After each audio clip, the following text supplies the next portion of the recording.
everybody. Welcome to book club. For those of you who haven't been to book club before, it was we did one on New Year's and it was chaos, but very fun. I recently have been getting more into reading, so I like to go over the books that I've read. I like to summarize them. I like to just kind of talk about them in my own kind of way. I'll give a little bit of like a heads up on some stuff if like just for people who are new to this, more or less. I'm also scared of Warhammer fans because they could be a little ravenous, but yeah. I'll try my best to explain things for people who don't know what Warhammer is. I'm gonna try my best. I may get some things wrong, but I'm gonna try my best. Nice. Monty, will this book be safe for children, specifically Eldar children? Well, spoiler alert. Obviously, because I'm gonna be talking about this book, I'm gonna be spoiling this book, okay? I will say this, before we get into this, alright? And I have to preface this always, okay? My summary of this book will not be a substitution of this book, okay? If you want to know the details, obviously you're gonna want to read the book. That's the book right there. It's called Salamander by Nick Kine. I personally bought the, and I have it next to me because I need my reference. I have the, you hear that, chat? I have the Lords of Nocturne, the Salamander Omnibus by Nick Kine. It contains 3 novels that are a series, 3 series novels, and the back has a bunch of short stories. It's basically what I have in my hand right now. That's what I've read. Now, I've officially read the first book in this omnibus, which is Salamander, which was released as its own book. But they re-released the book as a big, chunky omnibus. Now, I bought my copy of the Salamander Omnibus for about, you know, I think it was like $50. Pretty pricey for a book, though. But, I mean, it's 3 books in one. So, you know, all things considered, not that bad. Let's say $50, $60 for this book, all right? Chat, I want you to guess how much the book is now. How much do you think the Salamander Omnibus is? Canadian dollars as well. I'm going to say Canadian dollars because that's the only price I know. For a used copy of the Salamander Omnibus, oh, not Dante, you wish it was $300. You wish it was $300. $400 is also still too low. $520 for the Salamander Omnibus on Amazon. Yep. Don't know why. No idea why. I lucked out getting a physical copy of this book. Like, I truly did. I've learned recently that Black Library does not do reprints. And because they don't do reprints, the books skyrocket in price for used copies of it. So, I lucked out getting my omnibus. It was an impulse purchase at like 4 a.m. on like a Wednesday night. So I picked up the book for $50. Which I thought at the time was a lot of money, but I had no idea that, I in fact got it for a very good deal, I suppose. This is my first time reading a Black Library book. Nick Kine is my first writer. Mixed things about Nick Kine. A lot of people don't seem to like his work. Some people like it. It seems to be kind of a case-by-case basis. It's almost like writing and art is subjective or something. Now, obviously, me summarizing the book is not going to be a substitute for you reading the book. I just want to re-emphasize that. I am going to summarize this book as best as I can. I am going to make mistakes. This is not a summary for accuracy. This is a summary for entertainment and my own personal self-indulgences, okay? Are we all on the same page, chat, for this, okay? This is all about a book I read that I enjoyed and why I enjoyed it. And, you know, that's the point of this. I have to put these prefaces up ahead in case anyone who doesn't know me is going to come in and be like, this bitch doesn't know what she's talking about. On page 47, he said this and not this. I will exaggerate things as well. Things will be exaggerated because that's how I roll. you know, I'm not going to put my own fan fiction into it, but I'm going to kind of, I'll probably exaggerate some moments because of just how I interpreted them, you know, through my own brain. I am going to try my best. Okay, now here's the other thing. Despite how much I paint Warhammer, I'm new to the lore of Warhammer. So there is some lore that I might get wrong. I will try my best to summarize stuff in the most, like, the way I understand it, okay? Will I have my own theories about the sequels? Yes. Obviously, as you can probably see from above, I have this warning. Please do not, tell me about any events in any other books. I'm going to be bringing up, obviously, some lore stuff. I might even come up with, like, I wonder if this is this. This is not an invitation for you to tell me. It's more of me ruminating and being excited for what's to come. Understood, but just seeing someone freshly excited with the lore is delightful. Yeah, honestly, I think I take away different, maybe, than the average fan. I don't know. Who knows? But I interpret books in very fun way. I don't know, fun ways. It's kind of stroking my ego. I read funny. I messed up. I don't know why. I read funny, and I read books in my own self-indulgent, kind of curious way. So again, a reminder, I'm going to reiterate this again. My summary of this book is not going to be a substitution of reading the book, and I may get lore and I may exaggerate sequences in the book due to my own interpretation, or perhaps I may even interpret them incorrectly. So, for those who don't know Warhammer takes place in a grimdark future, and very, very grimdark future where the only thing is war. Everything's sad and depressing. Everything's grimy and, you know, this big kind of future techno-industrialism. There's a guy called the Emperor. He's the Emperor of mankind. He's like this omni-powerful, and again, this is where my knowledge comes in, which is very limited. But there's this omni-powerful Emperor guy who is like the dad of dads, and he had a bunch of kids called Primarchs, and then those Primarchs basically had lab-born kids, more or less. Or they were normal kids, and then they injected them with dad DNA, and now they are basically reflections of their Primarch. There's a bunch of different Primarchs. Some of them are good, well, good with quotation marks. Some of them are evil with quotation marks. But they're basically super duper super soldiers with all sorts of crazy adjustments and things meant for war. There are the forces of chaos, which are basically like these evil demon gods. There's 4 of them. There's Khorne, who's very violent. There's Nurgle, who's all about rot and decay. There's Tzeentch, which is like magic and like change and kind of eldritch, like unknowable. And then there's Slaanesh, which is like excessive things, like, you know, excess and indulgence and sensory stuff, basically, like the tangible and sensory stuff. And then there's the Xenos. There's a bunch of aliens. You know, you got things like the Orcs, which anyone knows Gaijin Guba. Gaijin Guba's a big fan of the Orcs. We're basically like mushroom men. They're like your standard, like, you know, your Orcs, like D&D Orcs, but they're like big and very cockney and stupid, but like at the same time very efficient because they just have this drive. There's Tau, who are like fish aliens who shoot guns. And then there's Eldar, who are like space elves, is the best way I interpret them. Necrons, who are like space Terminators. And again, I'm bullet pointing this because there's obviously more lore to these Xenos, but I'm just bullet pointing. And then there's Tyranids, who are basically just, you know, your big eat everything aliens. So yeah, that's basically the setting. And everyone's fighting because why not? I mean, there's reasons for the fighting, but everyone's fighting all the time. So that's kind of the premise of the setting. That's a sort of overview. It's basically depressing wartime with giant power suit armor boys. It's masculine, but ladies can get into it too.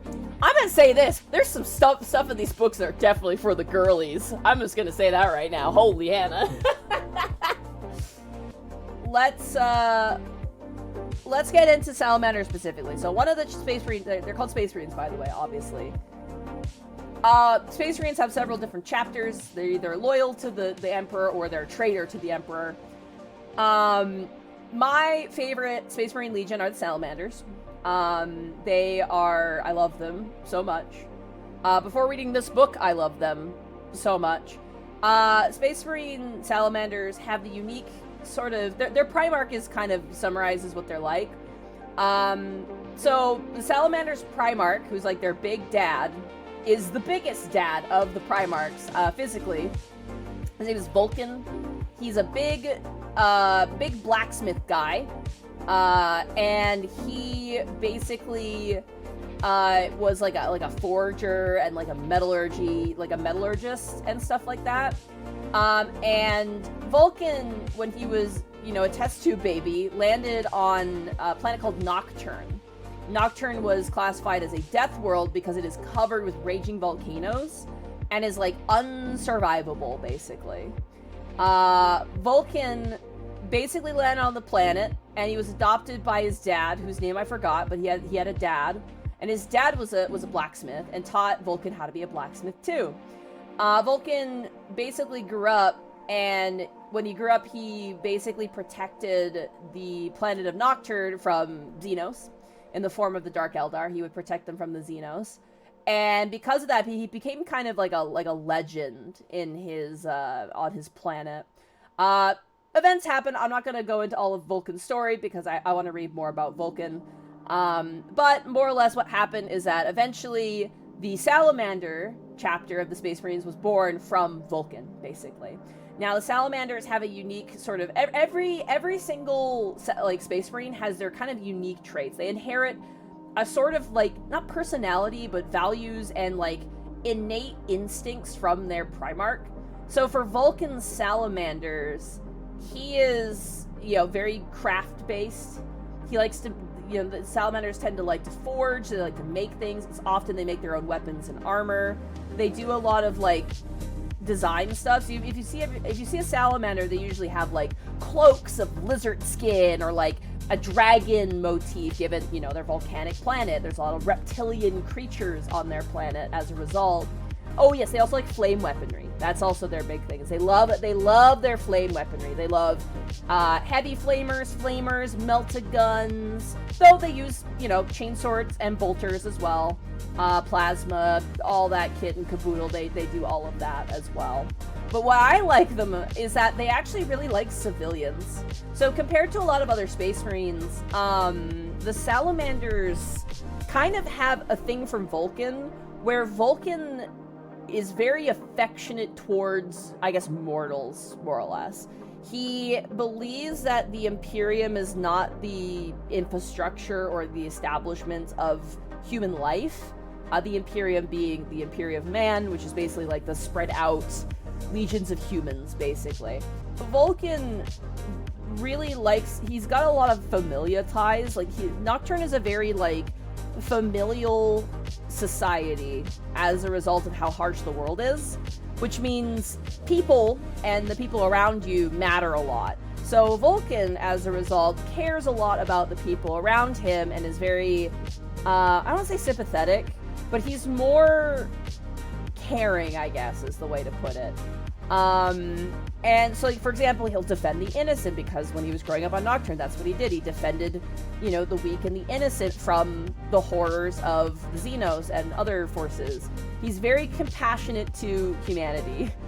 Now, Vulkan is not a pushover, though. While Vulkan is compassionate, his wrath is also scary. He's got extremes on both ends, where he's very compassionate, he's very strongly compassionate, but he's also very strongly, if you don't let him be compassionate, you get the opposite, which is him getting very mad. And so because of that, his salamanders are similar. Commonly, they are, they'll take losses to protect innocent life. Human life as well. They defend human life a lot more than other Marines. So, a lot of other chapters are nah, I'm just sucking humans. They suck ass. I don't care about them. We gotta fight the Emperor's enemies. Whereas the salamanders are if we don't save humans, then we're losing to the Emperor's enemies. The Emperor's enemies are winning if they are allowed to simply just kill whatever they want. As I know it, again, I'm not like your YouTube Warhammer lore smith. I am a schmuck who's kind of been painting Warhammer for years, but never really jumped into the lore too hard, but now I kind of am. So that's kind of the deal. I will say this. in the book, so again, it was all kind of well-known fact that salamanders really like, you know, they like civilians, they like protecting people. I thought, the way people were talking about it online, I thought it was kind of exaggerated, like, oh, I'm sure they probably just, like, talk to humans and don't just kill them or whatever. No, chat, they really like civilians. Like, it's actually, like, I was like, whoa, okay, wow, they really, damn, they really care. Like, they really care. This is great. It's my first Black Library book I get to finally talk about. I think the smartest thing I did was pick a faction that I like to read about, because it made the book reading process a lot of fun. Again, I will reiterate, this is not a replacement for reading the book. I will get information about the book wrong. I will get information about the lore wrong. Alright? I'm not doing that intentionally. It is a genuine mistake. I'm gonna try my best. Please have patience. And don't be mean to me. I will cry. Okay? Let us begin then. As we get into this book, there are 2 main characters. Okay? So, do you guys remember how Sonic Adventure 2 Battle had 2 sides, like two main characters, kind of? We have a Sonic and we have a Shadow in this book, okay? So our Sonic is Dakir, alright? His name is D-A''Kir, Dakir. He is an Ignean. I don't know what that means. I don't know if it was explained in the book, but he is a Ignean from Nocturne, I believe. And then we have our other main character named Sugan. Sugan is our Shadow to our Sonic, but they're both salamanders. They're both salamanders, and they're both kind of part of the same. This is where stuff gets dubious for me, but they're part of the same like party, I guess, in a way. They're both like, they're battle brothers. They are from kind of the same umbrella of command. And I can't remember what Sugan's ranking is. I think he's a sergeant. I think they're both sergeants. But don't quote me on that. So basically the book starts, and Sugan and Dakir, it starts pretty rapidly, actually. They have a captain called Kadai. Don't worry about remembering his name. He's going to be dead in about 10 seconds. Kadai was their captain, and they loved Kadai. Kadai was a very competent, very impressive captain. The book starts where Kadai gets fucking assassinated. The book starts and Kadai... It happens in the first, 2 pages, chat. A sniper shoots Kadai, and Kadai dies, chat. Captain just immediately dies. And Sugan is, filled with that Shadow the Hedgehog angst because he failed to protect his captain in that moment. The assassins were called the Dragon Warriors, which I believe is a traitor sub-chapter group of Space Marines. So the Dragon Warriors kill Kadai, and Sugan and Dakir get real fucking depressed about it. Not just them. Kadai dying is kind of the catalyst for a lot of characters being really miserable in this book, which I wish I knew what Kadai was like as a captain, because my god, were they super sad about him dying. Holy shit. So Kadai dies, and then we jump cut to a funeral, which is really neat to see. So they basically lay out Kadai on a slab, and chat, I swear to god to you, basically all the sergeants under Kadai go to his funeral, and they perform the funerary rites, which involves lowering his body into magma in Mount Deathfire. Yes, that is a real name of a real place. They lower Kadai's body into a fire, and the sergeants this is where I'm like, oh my god, this book is for the girlies. In one of the things about this book chat, if you follow me on Twitter or Blue Sky, you would have seen it. There's a lot of naked men in this book. There's a lot of descriptions of shirtless men in hot environments, and it's a little unapologetic. And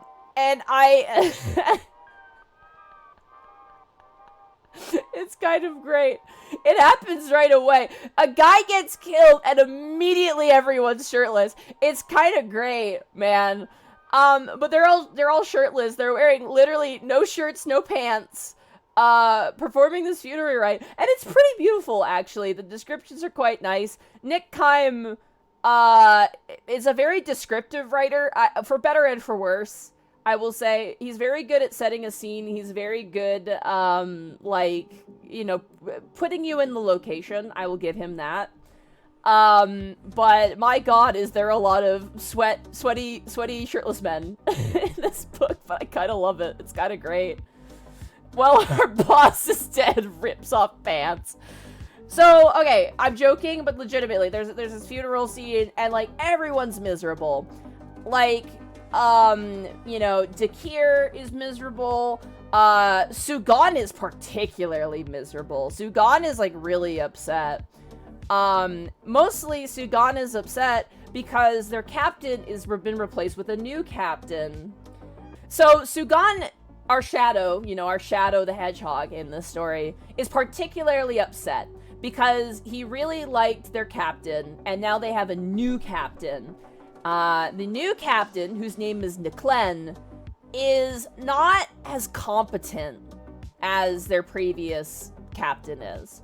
If anyone's ever worked in, like, a job and you had, like, a really good boss, and then the boss either, like, gets promoted or they go to greener pastures or they quit, and then you get, like, a boss that's, like, a version of your boss but, like, sugar-free, and you feel that, like, unrest. Have you ever had that? Anyone in chat? It's kind of like that, but dialed up to, like, 12 for these guys. I mean, given that they're, like, soldiers and shit, it's a totally sympathetic, thing to be in. The funeral is happening. Sugan is like, this shit sucks. I don't want Niklen to be our new captain. He's not capable. He's not competent. Whereas Dakir, our Sonic the Hedgehog, has his own issues. He's very sad his captain is dead, because obviously he respected his captain, and he also has the problem where he wasn't there to save his captain, and he hates himself for it. But Dakir has a particular, I don't want to call it an issue, but Dakir has a particular issue that he's dealing with, which is that he keeps having very, very metaphorical, vivid, prophetic dreams. And he doesn't know what to do about it, because he doesn't want to, like, tell anyone about it, because it could seem like he's off his game, and he might not be suited for war. But at the same time, he keeps having these, like, really bizarre prophetic dreams about stuff, and he doesn't know what they mean. And he's like, why do I keep getting these bizarre dreams? So he kind of locks it away. Now, they leave. They have this giant funeral. Chapter Master Tushan is there. Now Tushan doesn't come up too much, but he basically is the leader of the Salamanders, because Vulkan's missing. So the Primarch Vulkan, their big dad, is gone. They don't know where their big dad went. He's disappeared. They don't know where he is. So Tushan is the chapter master leader. He's in charge of the Salamander. He's like their guy. He's their boy. He's at the funeral with his fire drakes, who are basically like elite soldiers that guard him and also do like different tasks. They have the funeral. Everyone's, ultra depressed about it. And Dakir and Sugan do not like each other. Dakir is more, like, chill. Sugan, shockingly, is... Well, I mean, not really shockingly. I mentioned that Dakir is an Ignean. It's never really explained what that is. But, well, all I know is that whatever an Ignean is, you can be racist towards it, because Sugan certainly is.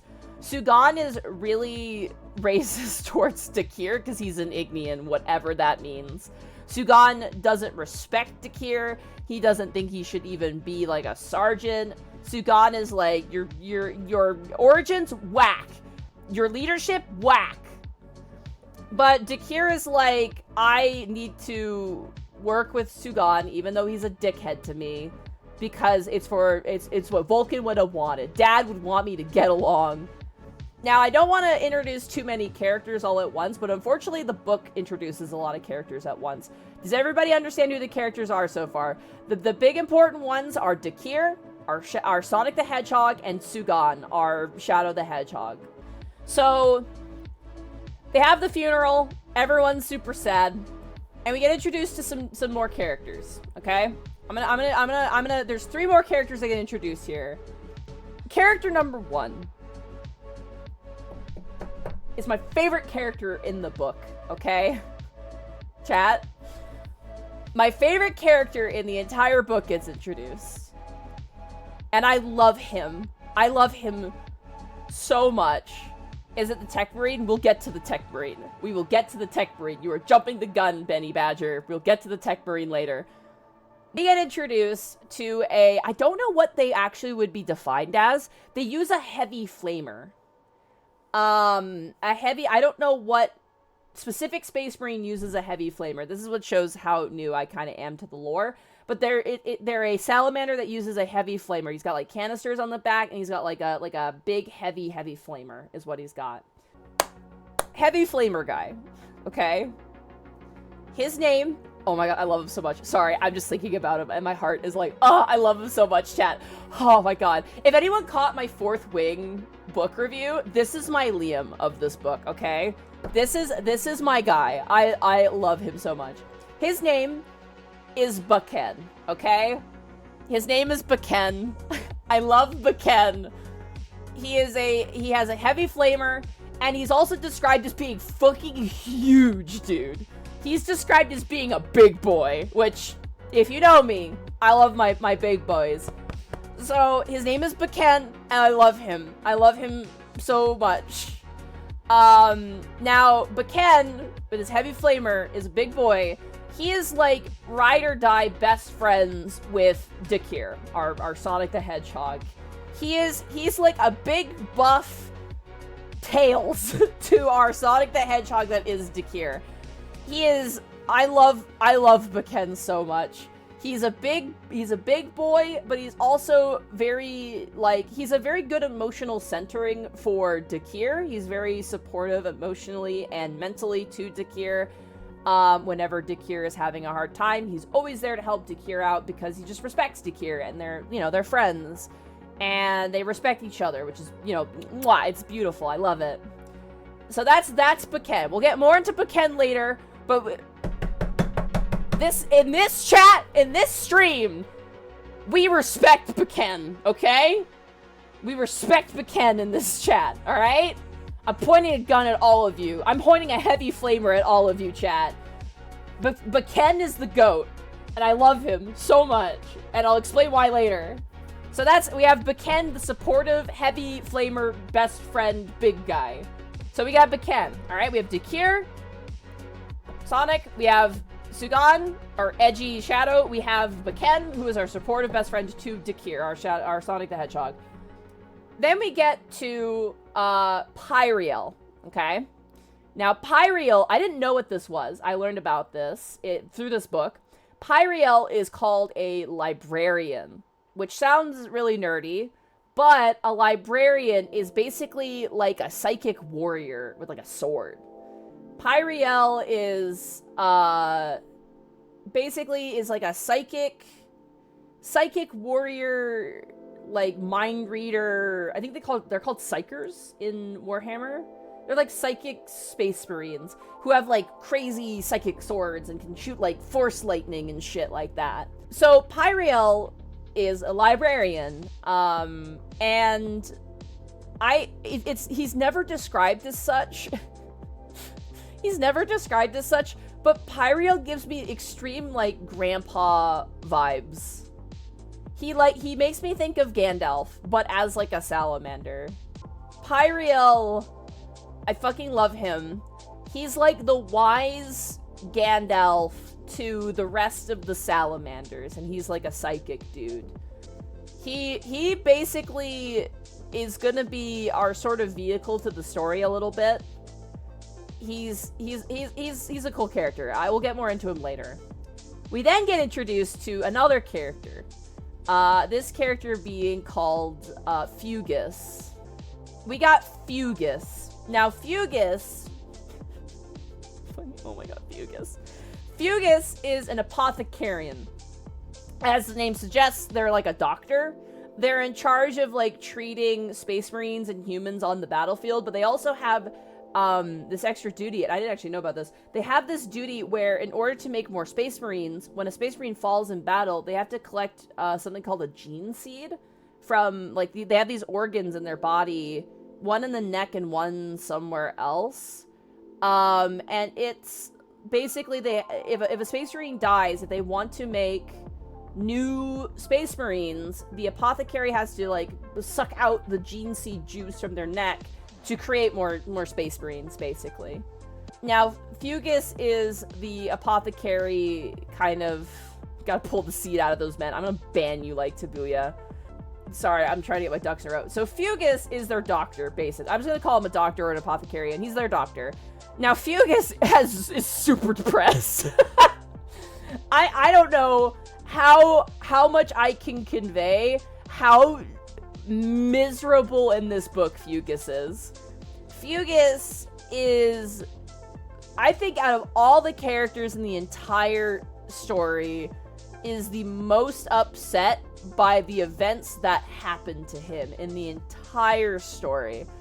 Fugus is miserable as hell, super upset that the captain's dead, and is very much like paranoid all the time. That's Fugus, basically.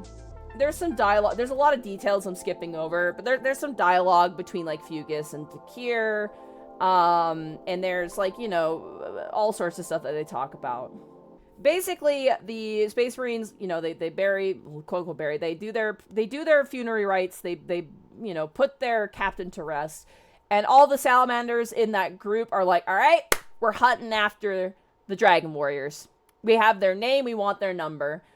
So they all get up into their ship. They have a big spaceship, because they travel in space, obviously. They have a giant spaceship called the Vulkan's Wrath, is what it's called, which is, I think, an excellent name for a ship. The Vulkan's Wrath ship. So they all load up onto the ship. I think, with the exception of Fugus, Pyriel, Sugan, Baken, and Dakir all load up onto this ship, and they're like, we're gonna go and we're gonna hunt down these Dragon Warriors. They can't have gotten far. We need to find them. We need to find these Dragon Warriors. It's like our destiny to avenge our captain, basically. They're very much on the warpath. So they get in a ship, and they're like, we're gonna go. We're gonna go find the Dragon Warriors. We're gonna kick their asses, which I think is, you know, valid and fair. They're traveling in space, and suddenly they come across a, what's called a Forge World ship. They find a ship, like a huge, giant, like, ship, called the Archimedes Rex, which belongs to the Adeptus Mechanicus. Now, I never explained the Adeptus Mechanicus. The Adeptus Mechanicus, basically are, like, a techno fetishist, like, cult. They believe in something called the Omnissiah, which is, like, a god of, I guess, machines. They're also in charge of, like, building tanks and stuff, more or less. Yeah, like techno monks, yeah. So, basically, this Fort ship is, like, floating in space, and the Salamanders are like, huh, that's weird. Why is the ship, like, not turned on? Like, why is it just floating in space? They try and hail the ship. No response. And they're like, this is kind of weird. Why isn't the ship responding? And they, you know, they look on the outside of the ship. There's no, like, sign of, like, damage to the like, there's like a little damage to the ship, but there's not, like, enough that the ship would be completely disabled. So the Salamanders are there like, this is really sus. They're like, this is real weird. So they're like, you know what? Put me in, coach. Let's go figure out what's going on. So they bring up their little ship, they park, and they attach themselves to the Archimedes Rex, this Admech Forge Worlds, like, ship.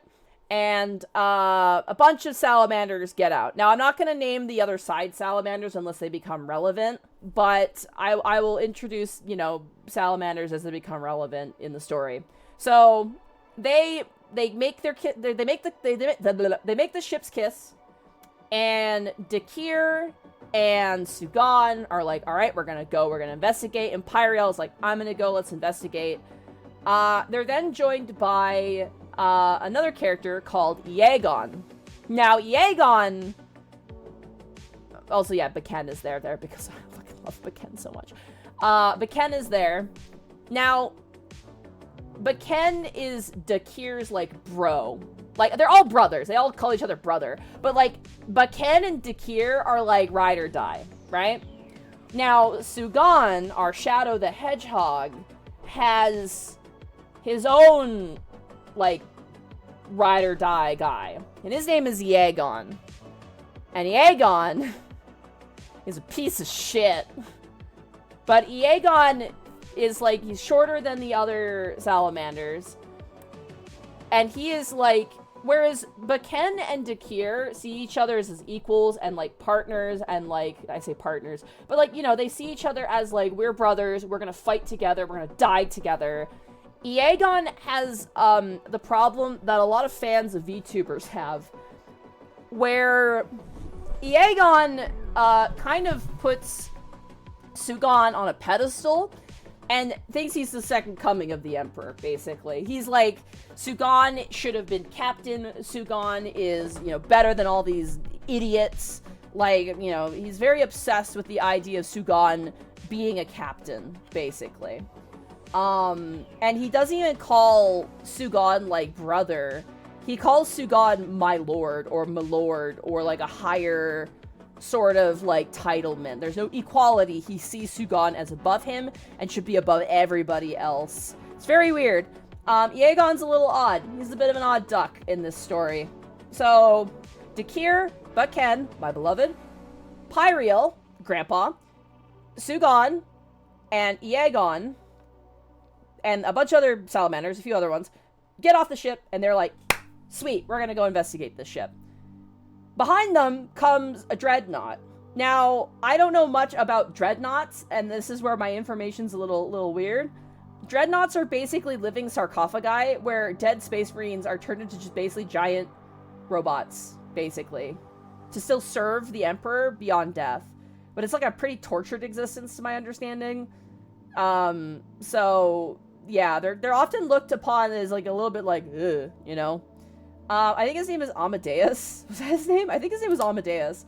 Brother Amadeus, walks off the ship, and he's like, brothers, I am ready to explore. And they're like, Amadeus, you're, like, built like a freight train. We can't get you through the hallways. Just protect this entrance, okay? And Amadeus is like, okay, and, like, stays there. So Amadeus stays back, and the other salamanders are like, let's investigate this ship. So they go in, they start to investigate the ship. They're walking around, it's all dark, it's all spooky, and they're like, man, I'm not detecting any life signals. This is like a huge ass ship. There's no life signals. What's going on here? This is really weird. There should be like hundreds of thousands on this ship, and yet there's nobody. So they keep walking. They walk into, like, a room where, like, the assembly line is still running. There's just nothing, like, going through it. Like, it's missing the components that's part of the assembly line. And so they shut it down, and they're like, what the fuck is going on? Where is everybody?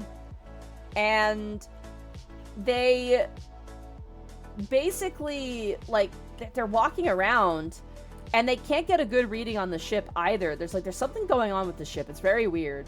They walk, and they finally see the first signs of, like, quote-unquote life, I guess, which is a servitor. For those who don't know, a servitor, which is my least favorite thing in Warhammer. Servitors are basically lobotomized humans who have been intermingled with, technology to become essentially slaves. That's the best way to put it. It's kind of ambiguous as whether or not they're, like, conscious anymore. It's heavily implied that they're still, like, as people, they're aware that they are themselves, but they're just, like, lobotomized, like, robo-slaves, basically. So, the salamanders find a servitor that's, like, mopping the floor, and they're like, well, okay, there's a servitor, at least. And they're really scratching their heads, and they keep wandering around. At this point, they're, like, 45 minutes away from their ship. They're really deep in it now, and they're like, do we keep going? And Pyriel's like, we should probably keep going. Like, Grandpa Librarian, who's not a grandpa, but, you know, he's got grandpa energy, is like, we should probably proceed forward. Because, like, again, the Adeptus Mechanicus had ties to the Emperor, and, you know, the Salamanders defend the Emperor. So they keep going, and they find a giant cathedral, like a giant, like, chapel of worship. And they go into this giant robo-chapel, and in the middle of the, like, the chapel is standing what's called a mango? It's like an Adeptus Mechanicus, like, priest guy. It's not very much explained. Magos. Oh, thank you. He's a Magos. I don't know what this is. It's like a robot, super admech robot man. Who's like he has to be high ranking because they treated it like it was a high ranking person, I think. I don't know. So they walk in, and there's a Magos sitting in the middle, or standing in the middle of this room, and everyone immediately is like, okay, well, there's an Adeptus Mechanicus, and they're like, hey, what are you doing? And he doesn't respond, and they're all, like, all the salamanders are like, what do we do? And, like, Sugan is like, we should just kill him. And Dakir is like, well, no, this is an Adeptus Mechanicus, we can't just kill him. We should approach him. And Pyriel and the rest of the salamanders are like, well, what if you approach him and he tries to kill you? Like, we can't let that happen. So they kind of argue about it for a bit. And eventually, Pyriel's like, listen, Dakir, if you want to approach the mango, the Magos? Shit, someone literally just told me how to say it. If you want to approach the Magos, be our guest, but if they attack you, we are gonna absolutely fire on your position, so you better be ready to dodge if we start firing. And Dakir's like, alright, fair enough. But again, it's that sort of salamander, like, need to protect energy, which makes Dakir go, I'm gonna put myself at risk because I don't want to just kill this guy. It could be a person who's in duress, and we want to help. Dakir approaches the mango, and he's like, hey, Palerino, how you doing? And, like, touches the Magos, and the Magos immediately whips their head around and lets out a scream and immediately tries to kill Dakir. And Dakir's like, oh, shit! And immediately, it's like a robot fight. He's like freaking Dr. Octopus. He's got all these, like limbs of robot stuff. And immediately, all the salamanders are like, well, that's it for talking, and immediately just, like, lay on the fire. And they have this giant battle where they're basically fighting, like, super grimdark Doc Ock. Yeah, Cowabunga it is. And there's this battle, fucking Pyriel shooting force lightning out of his fingers. And, like, Dakir is like, oh, fuck! Because he almost dies. Because, like, immediately everyone fires on the Magos or whatever. And so they fight this guy. It's all described. It's quite good. And then the Magos falls to the ground dead. And they're like, okay, what the shit was that? Like, immediately the Magos tried to kill them. Then, one of the salamanders has, like, his little, like, computer up, and he's like, hey, guys, we have a bunch of bodies, like, narrowing in on our position. And all the salamanders are like, wait, are they, like, survivors? And he looks down and he goes, no, guys, every single servitor on the ship is now, trying to come to our position to tear us apart. And all of the salamanders are like, fuck. They all go in a big circle, and it's like hordes of cyber lobotomized slaves, like, begin to pour in from the doors. And they don't have much. They have, like, wrenches and, like, they have, like, welding supplies, which is really funny to me. So they all make a giant circle, and they just start shooting all these servitors. Now, this ship is, like, again, 100,000 people should be on this ship, so there's, like, probably thousands of servitors, if not more. It's very much like a Left 4 Dead horde. Yeah, it's very cool. Like, all of these like, robot people, like, tearing in through, and they're like, pushing them back. Eventually, they start running out of ammo. The Salamanders start running out of ammo, and they're like, shit, get out the melee weapons, and they start chopping through them. Again, this is very, like, cool. I can't remember who it might have been Sugan. Sugan is like, we need to get to, like, a position where we can, like, we're not getting surrounded, basically. He's like, we need to move. We need to lance through the numbers and find, like, a bridge or a hallway where we can split our fire and not have to deal with being completely surrounded. So they run to a bridge. So all the Salamanders run to the bridge, and they're like, sick, we have a bridge. And they split up, and they both, like, each guard one side. And the servitors start spilling in, and they're, like, trying to get at the Salamanders in this big battle. Then all of a sudden, the servitors stop, and are like, I'm done. And they just go away. They just start, like, leaving the room. And the Salamanders are like, what the fuck was that? And as they're, like, fighting off the remaining servitors, they hear a bunch of bolt fire shots. Like, they hear someone shooting. And they're like, who the hell is that? Who's shooting the servitors? We're not the only ones on the ship. Maybe it's again, the Salamanders are like, maybe it's a survivor. And so the Salamanders, like, tear through the remaining servitors, and bursting through one of the doors comes other Space Marines. And the Salamanders are like, who are you? Like, they kind of, like, are, like, immediately into defense because they don't recognize the color of the armor, basically. They're like, who are these guys? And one of the Space Marines that they don't know, the stranger Space Marines, is like, who are you? And the Salamanders are like, who are you? It's like the Spider-Man meme where they're, like, pointing at each other, like, who are you? The Salamanders are like, we're the Salamanders, the 18th chapter of, you know, the Space Marine Legion. And these other Space Marines are like, oh, we're the Marines Malevolent. Now, chat, I'm gonna time out here real quick. I didn't know who the Marines Malevolent were. Don't spoil anything in chat. I'm gonna say this right now because someone already did that. This is what happened. I was reading my book, and I got to the point where they're saying, oh, we're the Marines Malevolent. And I'm like, who are these guys? I go over to my computer, and I type in Marines Malevolent. The first thing that comes up is the Marines Malevolent have the catchphrase of, I think it's like, only hate is eternal or something like that, or there's no truer faith than hate. And the first thing it says is that the Marines Malevolent are a, what's the term? Descendant chapter of Space Marines, known for their dislike of the Salamanders. And I was like, oh no. Oh no. That's the first thing I read. So I closed the like, wiki page. I'm like, okay, this is about to get real interesting. So the Marines Malevolent are like, what the fuck are you doing on this ship? And the Salamanders are like, what the fuck are you doing on the ship? And the Salamanders are like, have you found any survivors? And the Marines Malevolent were like, no, why? And the Salamanders are like, well, we gotta find survivors because someone has to survive the ship. And the Marines Malevolents are like, right, okay. And basically one of the Marine Malevolent, like, sergeant basically takes off his helmet, and he looks like a coiffed pretty boy. And then the Salamander, like, Pyriel, the librarian, takes off his helmet. Now, one of the things I didn't mention is that Salamanders have a very unique appearance.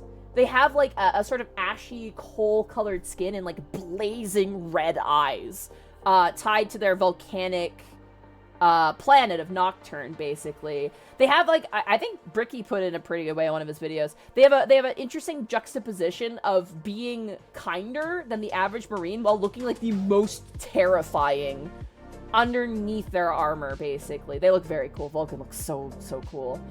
So, basically, Pyriel takes his helmet off to, you know, hello, Marines Malevolent, we are the Salamanders. Let me take off my helmet because you took off your helmet. And immediately the Marines Malevolent do a racism, which is just great, love it. The Marines Malevolent are like, you look like horrible fucking monsters. And the Salamanders are like, you watch your whore mouth. We're an originating chapter of Space Marines, you fucking successor plebeians. And immediately, chat, the girlies start fighting. Immediately. They immediately are just not getting along right out the gate. It's hilarious. I love it. They get so petty, and they just don't like each other. It's so funny. Pyriel, Grandpa, and the Sergeant of the Marines Malevolent try to keep the peace. They're like, boys, I know we did a racism. I know we think we're better than you as the Marines Malevolent. And then the Salamanders think they're better just because they're an originating chapter. It's very catfighty. Yeah. It's a lot of cattiness. It's great. Plus, you have Sugan. Hilariously enough, Sugan, the resident racist of the Salamander chapter in this book, is like, forgets that he's racist because he hates the Marines Malevolent that much. He's like, I can get over Dakir being an Ignean, but these guys fucking suck. Which is just so funny to me. It's like, wow, have you ever hated someone else more that you just forget about? Like, oh my god. It's so funny. So, the Sergeant of the Marines Malevolent and Pyriel, the librarian. Yeah, he's an Ignean, but he's our Ignean. So, the Marines Malevolent Sergeant and Pyriel try to be on good terms. They're like, let's just keep the peace.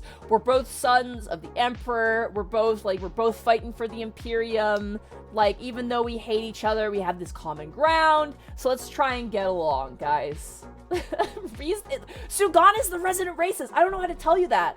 He does not like Dakir because he's specifically from a region in Nocturne. He does have racism. I don't know how else to explain it. So the Marines Malevolent and the Salamanders are like making their way through the ship. Now the Marines Malevolent have a Tech Marine with them. And the Tech Marine is like able to like kind of have a better sense of the ship. Now Tech Marines in their name suggests as such. Excuse me, oh my goodness. Tech Marines, as it's suggested, are basically Space Marines that have a heavy tie to technology or weaponry, armor, vehicles, ships, honestly anything quote-unquote tech, obviously. They're also kind of raised up. It's interesting. They're kind of like a blend of the Adeptus Mechanicus and the Space Marine Legion that they're from. So they have a sort of like, yeah, they're basically Space Marines tied to the Adeptus Mechanicus, who are obviously the techno-fetishist, like, cult of robots, more or less. So, Tech Marine are very obviously tied to tech. So this Marines Malevolent Tech Marine is, like, you know, opening doors up, and the Salamanders are, you know, talking to each other through their Vox. Now, Vox is basically radio. I'll just say radio. They talk through their radios, and they're like, hey, guys, we don't know why these guys are here. They're not here for survivors, clearly, so what the fuck are these guys here for? What are the Marine Malevolents looking for in this ship? We don't trust them, right? And Pyriel's like, let's just keep the peace.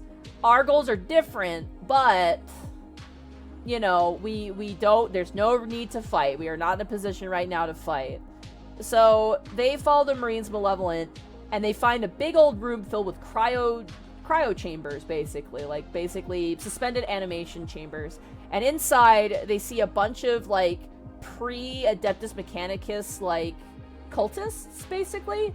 Which I didn't know how that happens, but I guess they're a bunch of, like, people who are in the stages of becoming Mechanicus, like Adeptus Mechanicus. So they were about to get their augmentations, I guess, like their metallic augmentations to be more like the machine, more or less.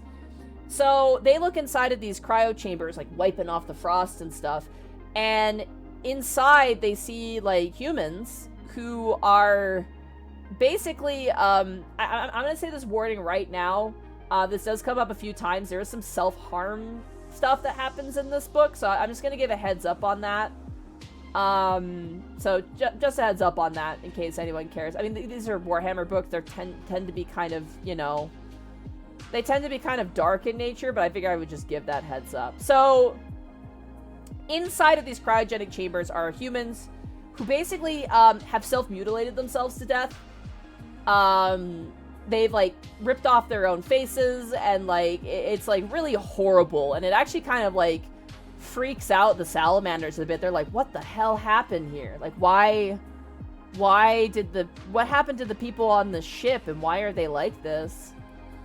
And while they're like trying to assess, they're like, okay, there's some pods here where we could probably save some people. Basically, they're like, okay, there's a bunch of pods that have still people alive in them. They're just suspended in animation.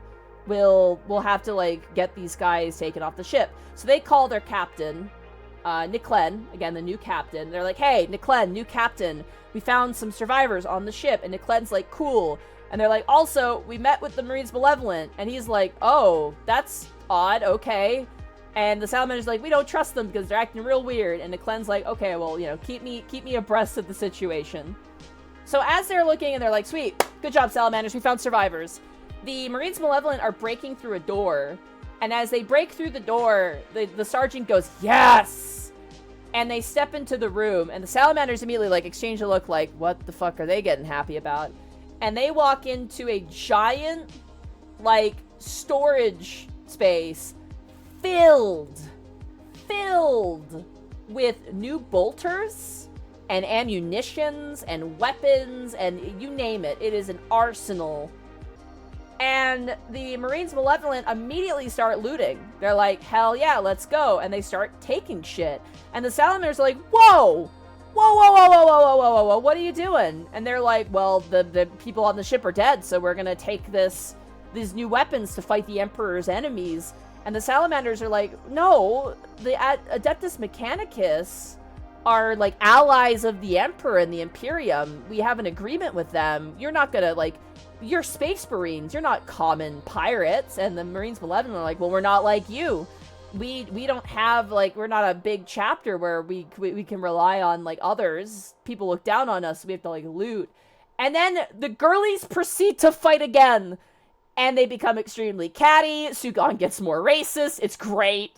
They get really catty with each other, and they get really upset with each other. And while this is happening, like, Sugan notices that one of the Marines Malevolent is talking through a radio to presumably their captain. And Sugan is like, what, your captain's not here? He's sending you in here to be a bunch of looters and a bunch of disrespectful little shitheads? And the Marines Malevolent are like, what the fuck do you want, dude? You guys can get weapons whenever you want. We've had the same weapons for like 1 billion years. They start fighting, and then all of them get teleported. Not the Marines Malevolent, but all the Salamanders get forcibly teleported away from the space. It's very jarring when it happens. I was like, what? Wait, what just happened? All at once, Dakir, Sugan, Vulkan, Pyriel, Iagon, and the other members of their group gets teleported. Dakir almost throws up because it's like a horrible feeling. And they get teleported into the Marines Malevolent ship in front of their captain. And the captain's like, hey bitches, what do you think you're doing? And of course the Salamanders are like, what do you think you're doing? You're stealing from our allies, you asshole. And the Marine Malevolent captain's just like, oh, well guess what? It's for the betterment of the Imperium, and we're gonna do it, and you can suck a fart out of my ass because you suck, Salamanders. Suck a fart out of my ass. And the Salamanders are like, what the fuck? And he's like, yeah, what are you gonna do about it? You're on my ship, bitch. And they're like, fuck, we are on his ship. He teleported onto his ship, so he's got numbers now against us. And then the Marine Malevolent guy is like, yeah, what are you gonna do? And then one of the, the Marine Malevolent, like, ship driver guys is like, sir, to the captain. The captain's like, what is it? And he's like, we're getting hailed by the ship, the Vulkan's Wrath, sir. And the Marine Malevolent captain's like, what do they want? They want to know why their Space Marines are on your vessel. And the Marine Malevolent captain's like, tell them that we're taking the goods off of the Archimedes Rex ship. And if they don't like it, we'll kill, like, well, we have their men. Like, they basically take them hostage. It's like, we have their salamanders, we have their men. So if they try anything, we'll blow them up. And then the guy's like, okay, I've relayed that to the Vulkan's Wrath, sir. And like a moment passes, and the guy goes, sir, the Vulkan's Wrath says, understood, and is now priming all weapons towards us, sir. What do we do? And the Marine's Malevolent Captain's like, fuck, they called my bluff, son of a bitch. And he's like, ooh. And he looks towards the salamanders and like, fuck you, salamanders. We'll never forget what you've done today. We'll never forgive you for this. One day we'll have our revenge. And the salamanders are like, suck a fart out of our ass, asshole. And then the Marine Malevolent Captain teleports them back to the Archimedes Rex. When they get teleported back, oh no, I forgot a really important part. Shit, sorry, chat. When the salamanders get teleported onto the Marine's Malevolent ship, the captain threatens to blow up the Adneck ship with the survivors on it. He's like, I'll just blow up the part that has the survivors on it if you guys act up. And they immediately wanted to kick his ass. That was an important detail. Because you never threaten fucking civilians in front of a salamander. They will kick your ass. The Marine's Malevolent Captain teleports them back onto the ship. And when they get back to the ship, they're like, okay, sick. We can get the survivors out of here. So they call in a team to come and collect the survivors in the like the cryopods.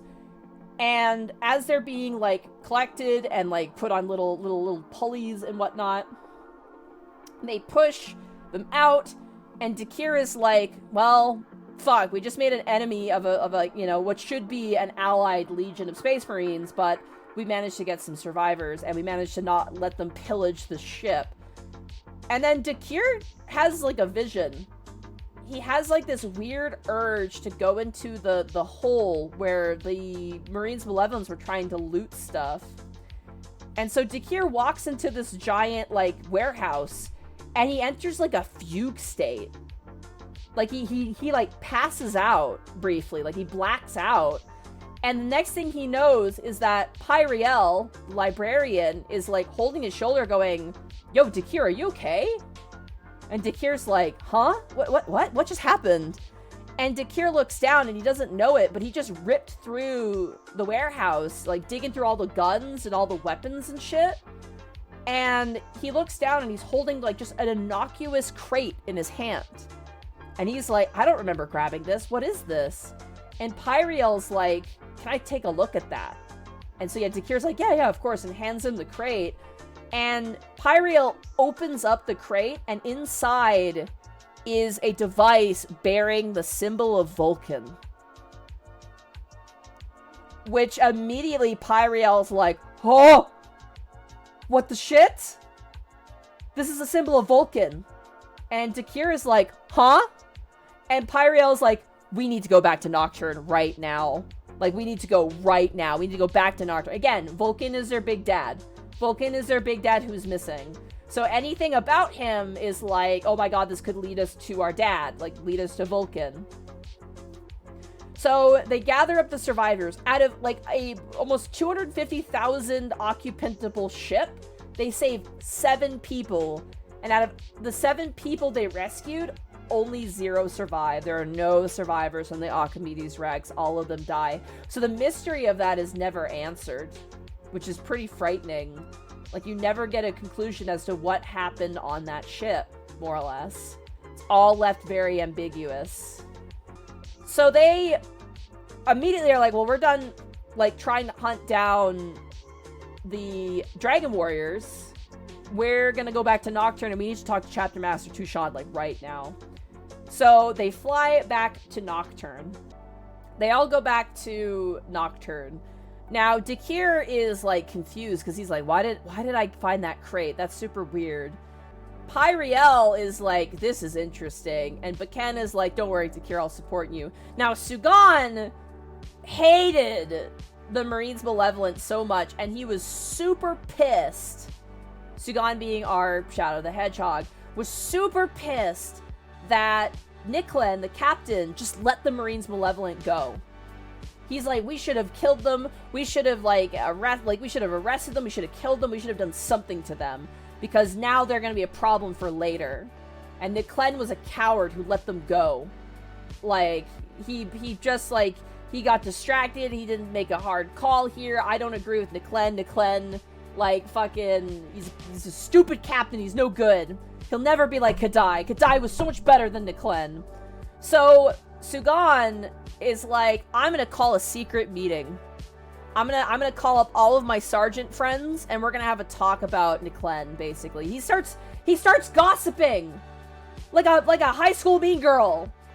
Sugan is like, I'm going to the streets. We're going to the hallways. We're gonna talk about Pier and chemistry right now, and how he's shit. And Yeagon, who's his little conniving worshiper friend, Yeagon's like, yeah, Sugan, go and convince everyone that you should be captain. You should be captain. And so Sugan goes and meets up with, like, a bunch of different sergeants. One of which is Agatone. I don't know if it's Adrax Agatone or if it's just a guy called Agatone. For context, there's a named Salamander character you can run in your army called Adrax Agatone. He's also got some paints named after him. And Adrax Agatone is, like, a pretty significant character, like, in the actual game itself. So I don't know if this is actually Adrax Agatone at all. I have no idea. I wouldn't be surprised if it might be. I'm not sure. But that remains a bit ambiguous, to say the least. So Adrax Agatone, assumedly, or Agatone, is there amongst a bunch of other sergeants. And, you know, Sugan and Yeagon show up and they're like, yo, Niklen, whack. His being a captain, whack. His treatment of the Marines malevolent, whack. He's like, and all the other sergeants are like, what? So you don't like Niklen? You want to be sergeant, or you want to be captain? And, you know, Sugan is like, well, I mean, if people want me to be, I'll be a captain. You know, if people really want me to be, I don't mind. And half of the sergeants are like, yeah, you'd be probably a pretty good captain.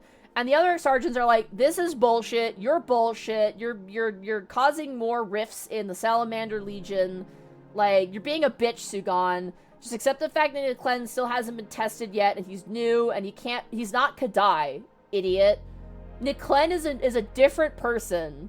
You just need to accept the fact that Kadai is dead, he's not coming back, and Niklen is your captain. And you're a bitch, Sugan. And Sugan is like, very well. And so Sugan and Yeagon leave, and Sugan is like, I'm pissed off. I'm gonna go to this hall and go do some stuff. Now, it's revealed that Sugan, our Shadow the Hedgehog, and again, I'm gonna bring up the self-harm warning here. Basically, salamanders have, like, ceremonial branding, where they basically get branded ceremonially.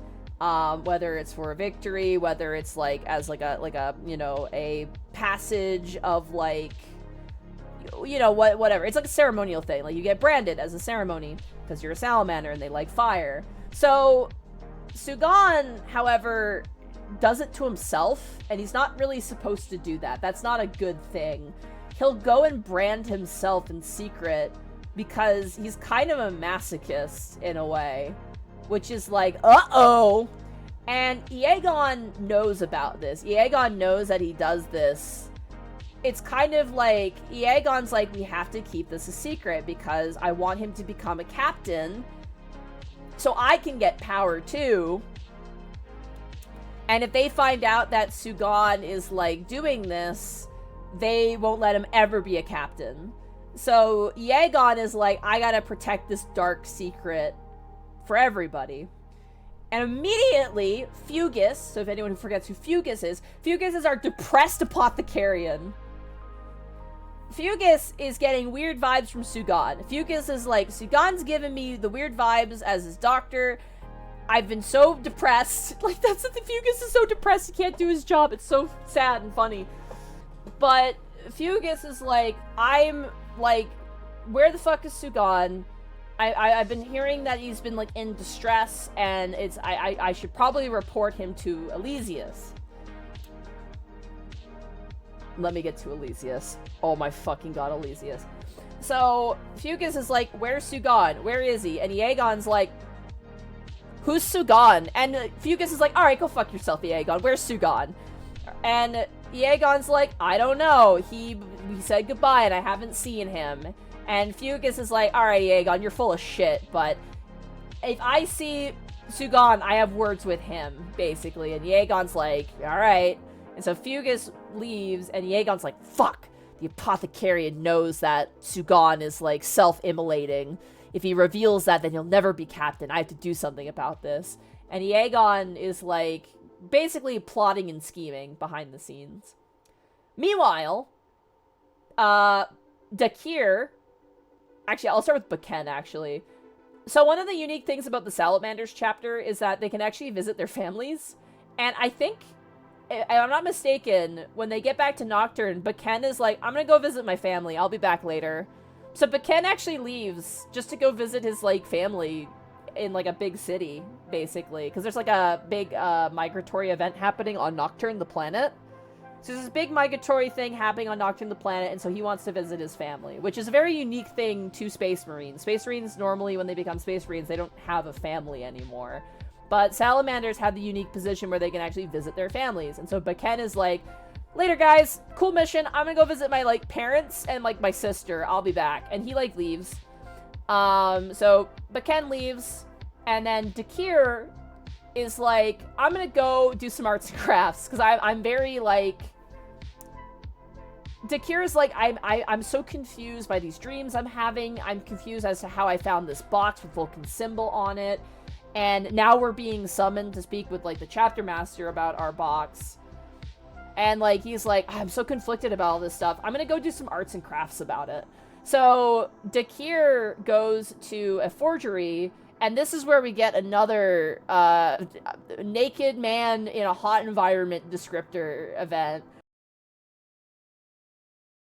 The crafting hammer pounded a steady rhythm that matched the beat of Dakir's heart. The salamander was in total synchronicity with his labors. He wore leather smithing breeches and was naked from the waist up, his branded torso marred by ash and soot.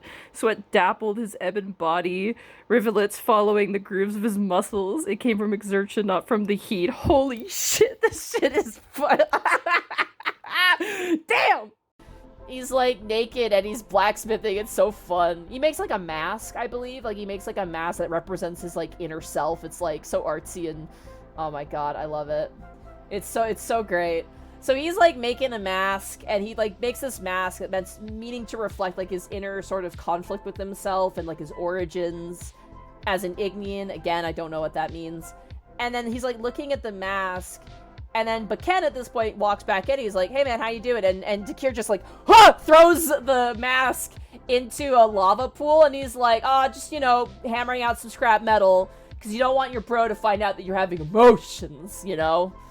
Vulkan is like, hey, I just got, like, you know, I just got reconnaissance that we're going to be needed up on, you know, we need to go meet with the chapter master Tushan and, like, a bunch of other people about this box we found. And Dakir is like, yeah, okay. And they're, like, walking and leaving, and Vulkan is like, yeah, Elysius says that this is, like, a prophecy. Now, chat. I need to talk about Elysius, please. I gotta talk about Elysius right now. Now, before we get into Elysius, I'm just gonna explain what Elysius is like. Now, Elysius, very important character. Elysius is what's called a chaplain. Chaplains are basically, like, the anchoring, like, the anchors of a chapter.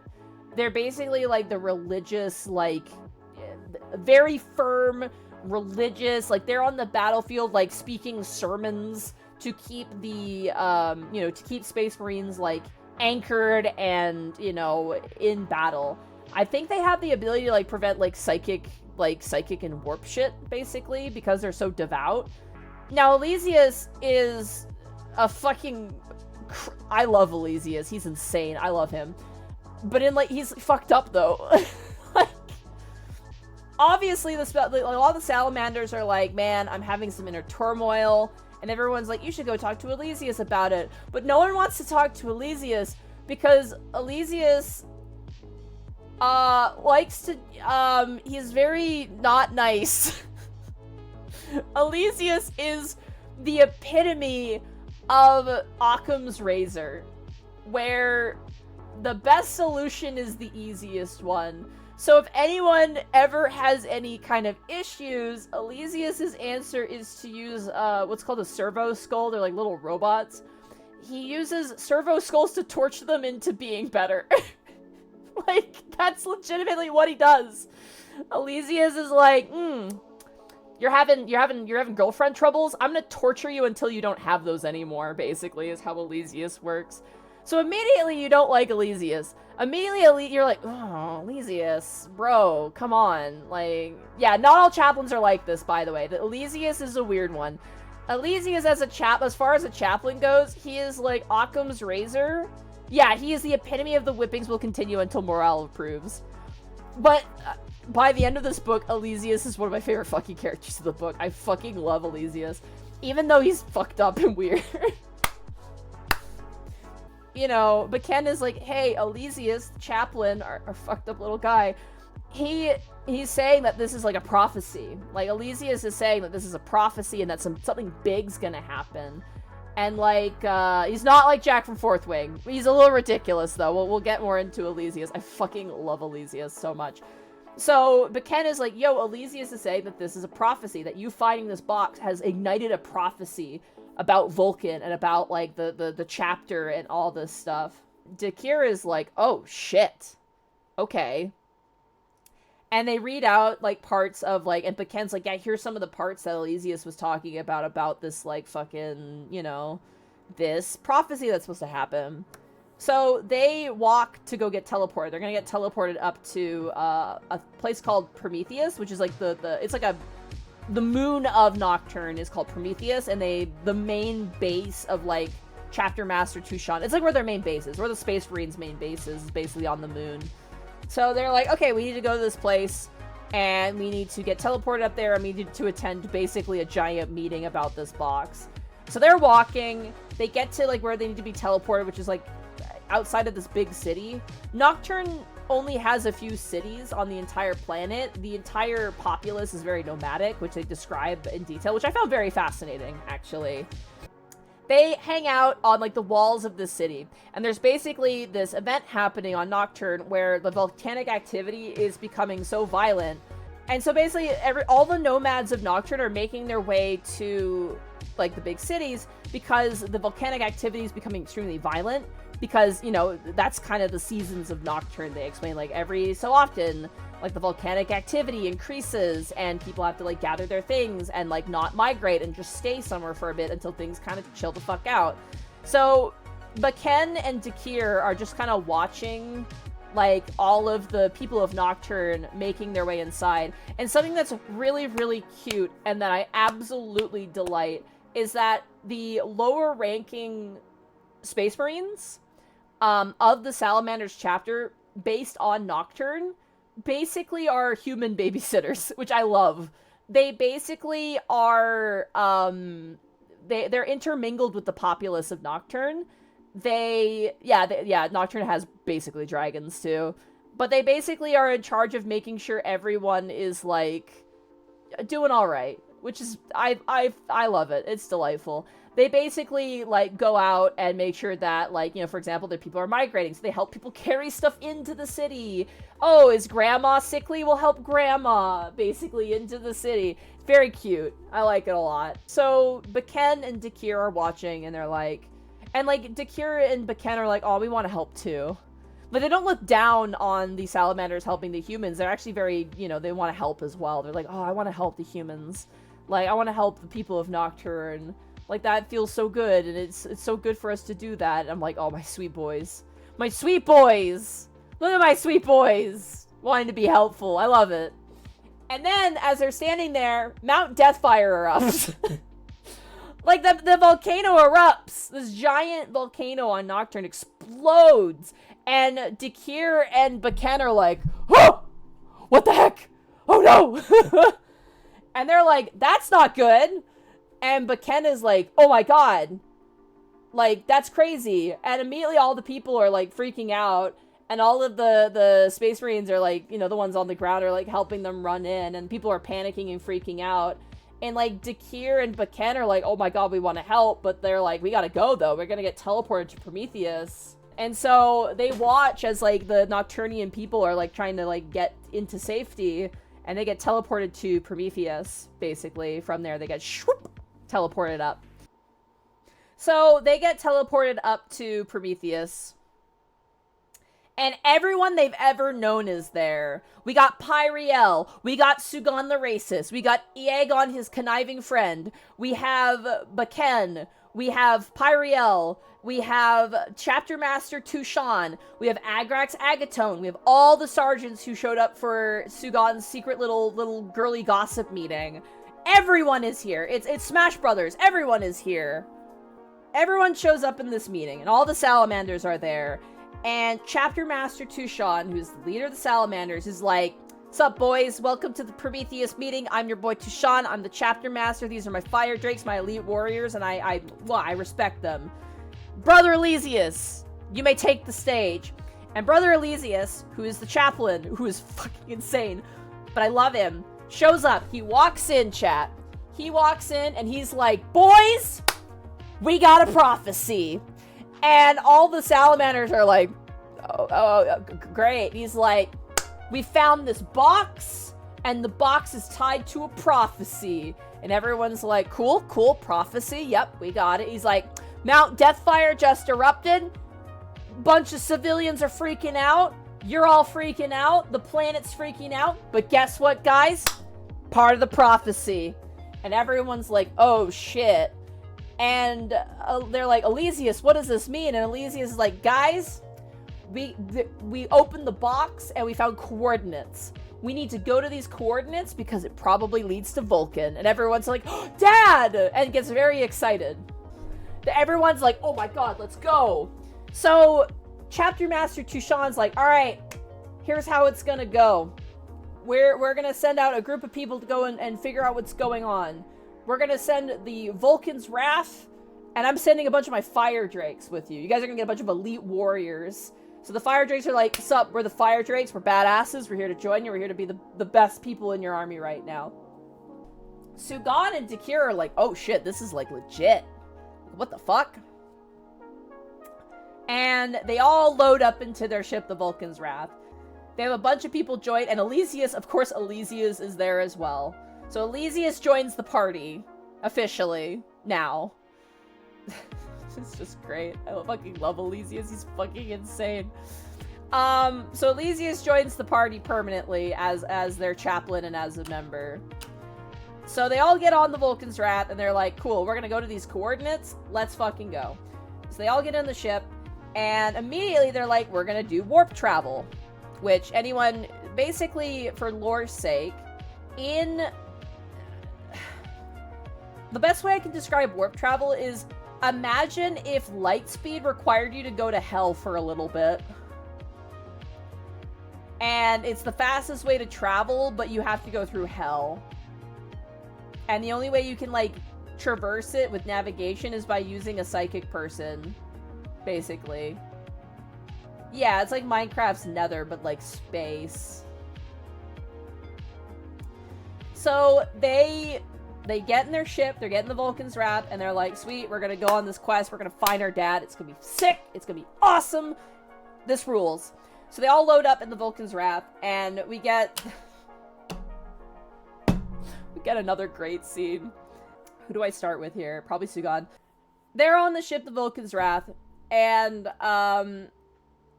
Sugan is like, "God damn it, Niklen is still captain, I'm not captain. My original captain's dead. Now we're on this big quest. I'm gonna go burn myself some more." So he goes to self-immolate again. And Aegon is like being a weird creepy guy. Again, Aegon being that weird sort of like tier 3 sub to fucking Sugan. Aegon's like, "I want to watch Sugan, like, you know, brand himself." And so Sugan is like being a little sneak, and he like sneaks up to Sugan's room. Aegon's weird, chat. Aegon's very bizarre. Aegon like sneaks up and wants to like watch Sugan do this, and a human walks out and is like, one of Sugan's assistants is just like, "Hey, what the fuck are you doing here, Aegon?" And Aegon's like, nothing. I'm not. I'm just walking around, you know. And the human's like, No, you're not. I'm gonna let Sugan know that you were here. And Yeagon immediately, like, grabs the human and is like, no, you're not. And the human's like, yes, I am. You're acting weird as shit, Yeagon. I'm gonna tell Sugan that you were here, and I'm gonna let him know that you were being a creepy spy. And immediately, like, Yeagon's like, I could kill you with such little force. Like, I could just snap your fucking neck right now with so little effort right now. It flash cuts away, very jarring. It cuts away from Yeagon literally holding this human like, I could fucking crush you like a little ball, to Dakir and Baken in yet another glorious scene, chat. Another glorious scene. Dakir and Baken are at the gym. They're at the gym. They're at the fucking gym. They're literally at... I don't know what kind of gyms you have in America, but they're at like a Good Life Fitness or something like that. Literally the grim dark, you know, gymnasium. So while Aegon's like throttling this human, it cuts away. Dakir and Baken are literally pumping some muscle. You know, fucking Dakir is like doing push-ups, but Dakir is also worried because he had another prophetic dream. He had a weird dream about a large lizard on, like, this particular type of lizard on Nocturne. This lizard eating a much smaller, much more vulnerable lizard. And it was, like, this horrible omen dream that he had. So Dakir's, like, doing squats and being shirtless and manly. Meanwhile... oh my god. Oh my god, dude. Meanwhile, my boy Baken... my man is pumping iron. He is on he's like doing the push-up, like the arm bar thing where they like you lie on your back and you push up the weights. And he's like, more weight, brother. And Dakir keeps adding weights for him to like push. And he's like, more weights, brother. And Dakir is like, brother, that's all we have. You've used literally all of the weight that is available in the gymnasium. Like, you're literally lifting all of it, my guy. And Baken is like, I'll have to ask the, the human serfs to bring more weights next time. And Dakir just kind of laughs. He's like, oh my god, Baken, you absolute fucking unit. And, Dakir is like, I had another weird dream, and Baken's like, hey man, like, don't worry, I'm with you. There's a lot of, like, firm grabbing of the shoulders chat and affirmations of, like, you can do it, brother. There's a lot of that, which I love it so much. I wish a, like, 8-foot, 10-foot tall man would just grab me on the shoulder and go, you will be okay. Like, oh my god. So, Baken is like, don't worry, Dakir, like, it's fine. Like, we're gonna go on this mission. We're gonna find Dad. So Baken is like, hey, Dakir, I know you're having these weird dreams. I know you're, like, uncertain, but don't worry, bro. I'm with you. I'm your guy. I'm your ride or die. And Dakir is like, thank you, brother. Like, thank you so much. And he, like, gets ready to leave, and Baken's like, where are you going? And Dakir's like, I'm concerned about something. I'm gonna go to, like, I'm gonna go to the ship and talk to our captain. And Baken is like, what are you concerned about? And Dakir is like, I'm just worried that what we're doing isn't, like, as clear-cut as it seems. He's like, I'm worried that because of these dreams I'm having, that wherever we're going, I don't think we're gonna find Vulkan. I feel like something bad might happen. I'm getting this, like, weird feeling that something bad might occur. And Baken is like, that's fair. He's like, you should go talk to the captain about it. And Dakir is like, thank you, brother. And Baken goes back to fucking being an absolute monster and pushes weights because he's the best character in the fucking entire book. So Dakir, dons his armor. He goes up to the hold. Nicola, the captain, is there. Pyriel, the librarian, our grandpa, psychic man, is at the front of the ship. He's the one steering the ship. Like, he's the one guiding the ship through the warp. Also there is, the fire drakes. Oh, wait, no. Yes? I think the fire drakes are there. I don't know. They're irrelevant. They don't matter. Dakir's there. Pyriel's there. Niclen the captain's there. As well as fucking Elysius, our boy, and a new character who has a part to play in the story and has probably my favorite interaction in the story, more or less. There is a tech marine, a salamander tech marine named Argos. And Argos is obviously, because he's this ship, he's in charge of the Vulkan's Wrath. He's the tech marine for the Vulkan's Wrath ship.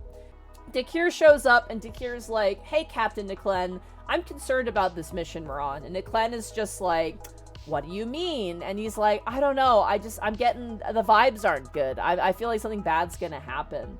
And Niclen is like, oh, don't worry about it.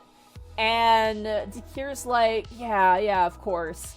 And in that moment, Pyriel is like, hey guys, I'm taking us out of the warp now. And everyone's like, okay. And then Pyriel, like, ends, like, the light speed travel, more or less. And then they're caught up in a giant solar storm immediately. The windows of the, like, hull open, and all the humans just, like, immediately get, cooked like eggs. And those who survive, like, crawl towards the salamanders who protect them.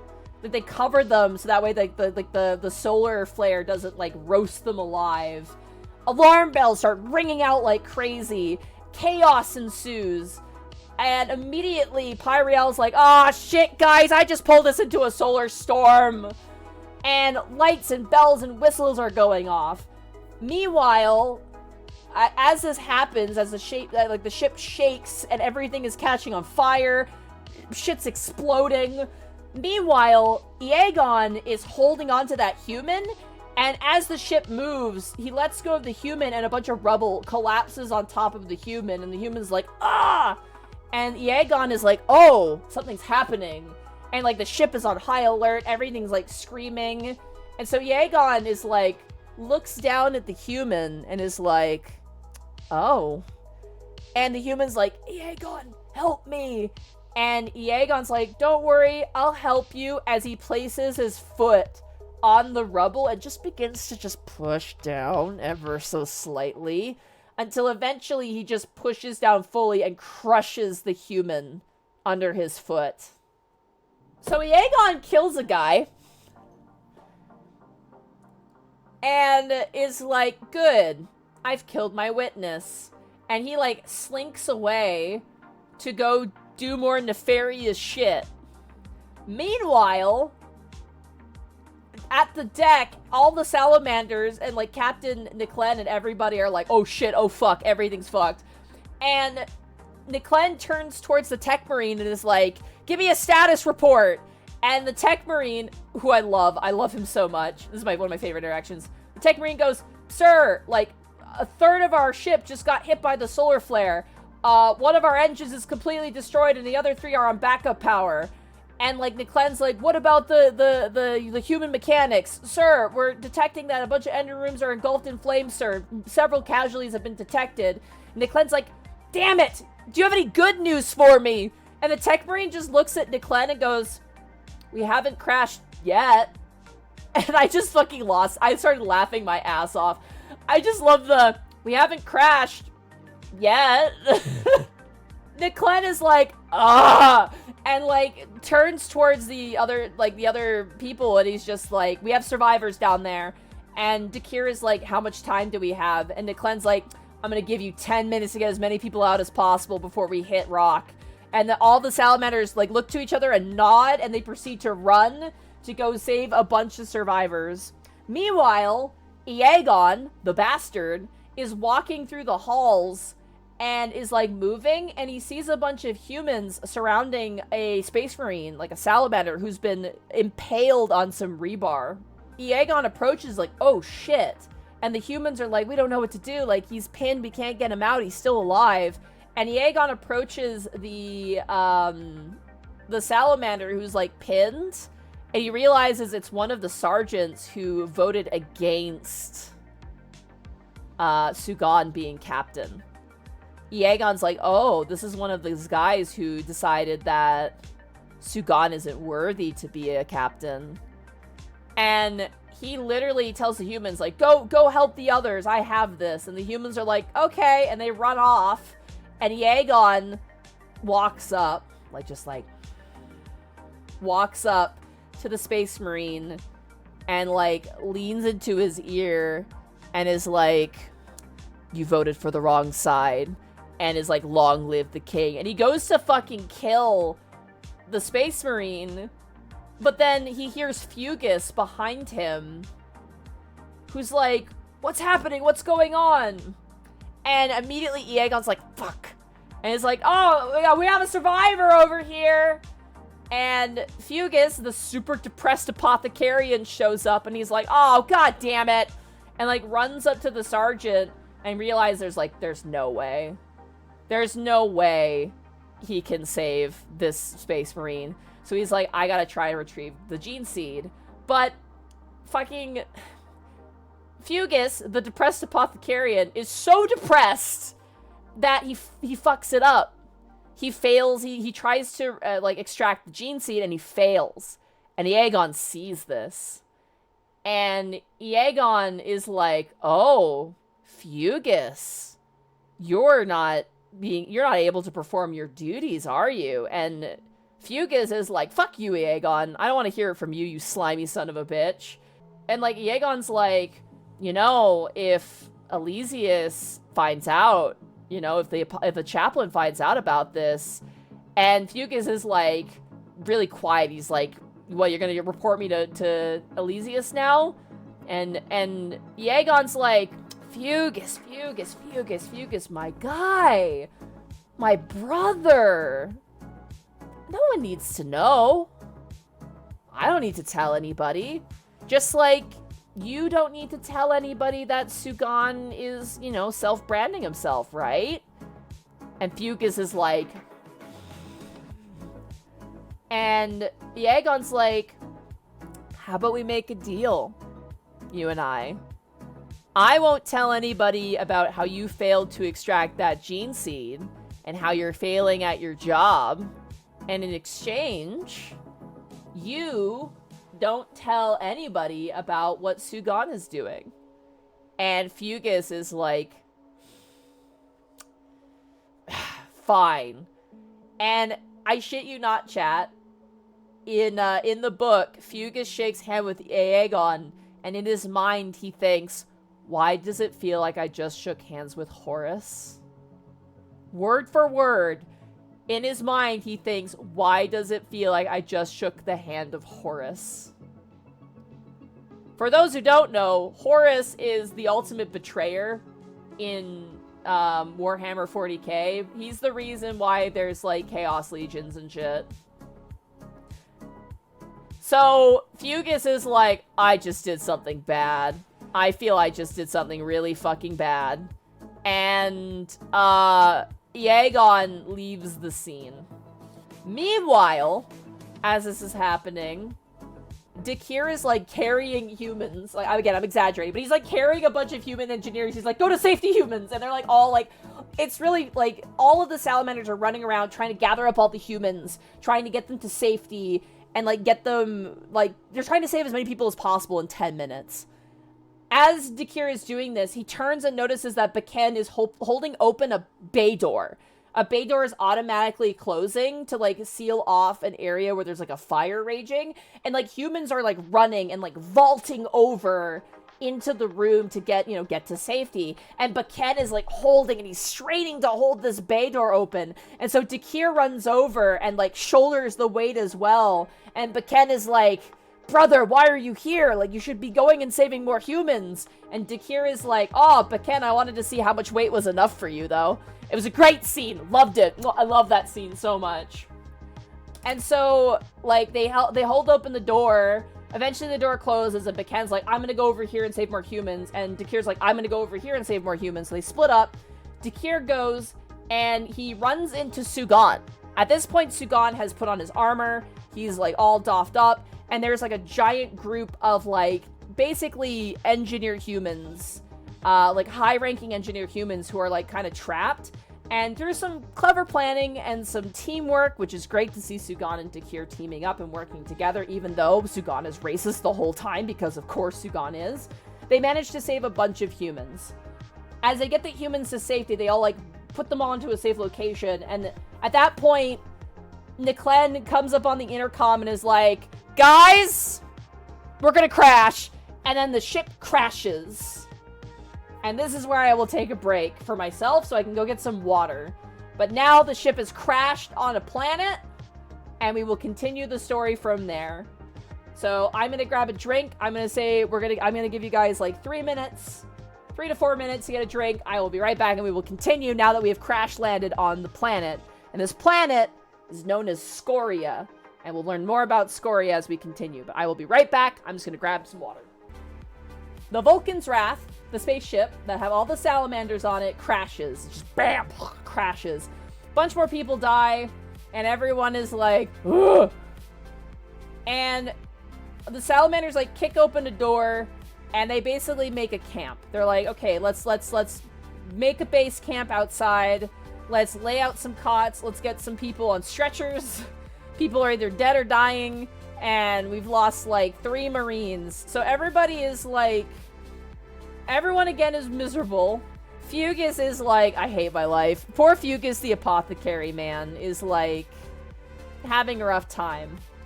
I'll briefly mention this character because they will come up later. There is a salamander called Emic, who is just like a boy. Like, he's just like a guy.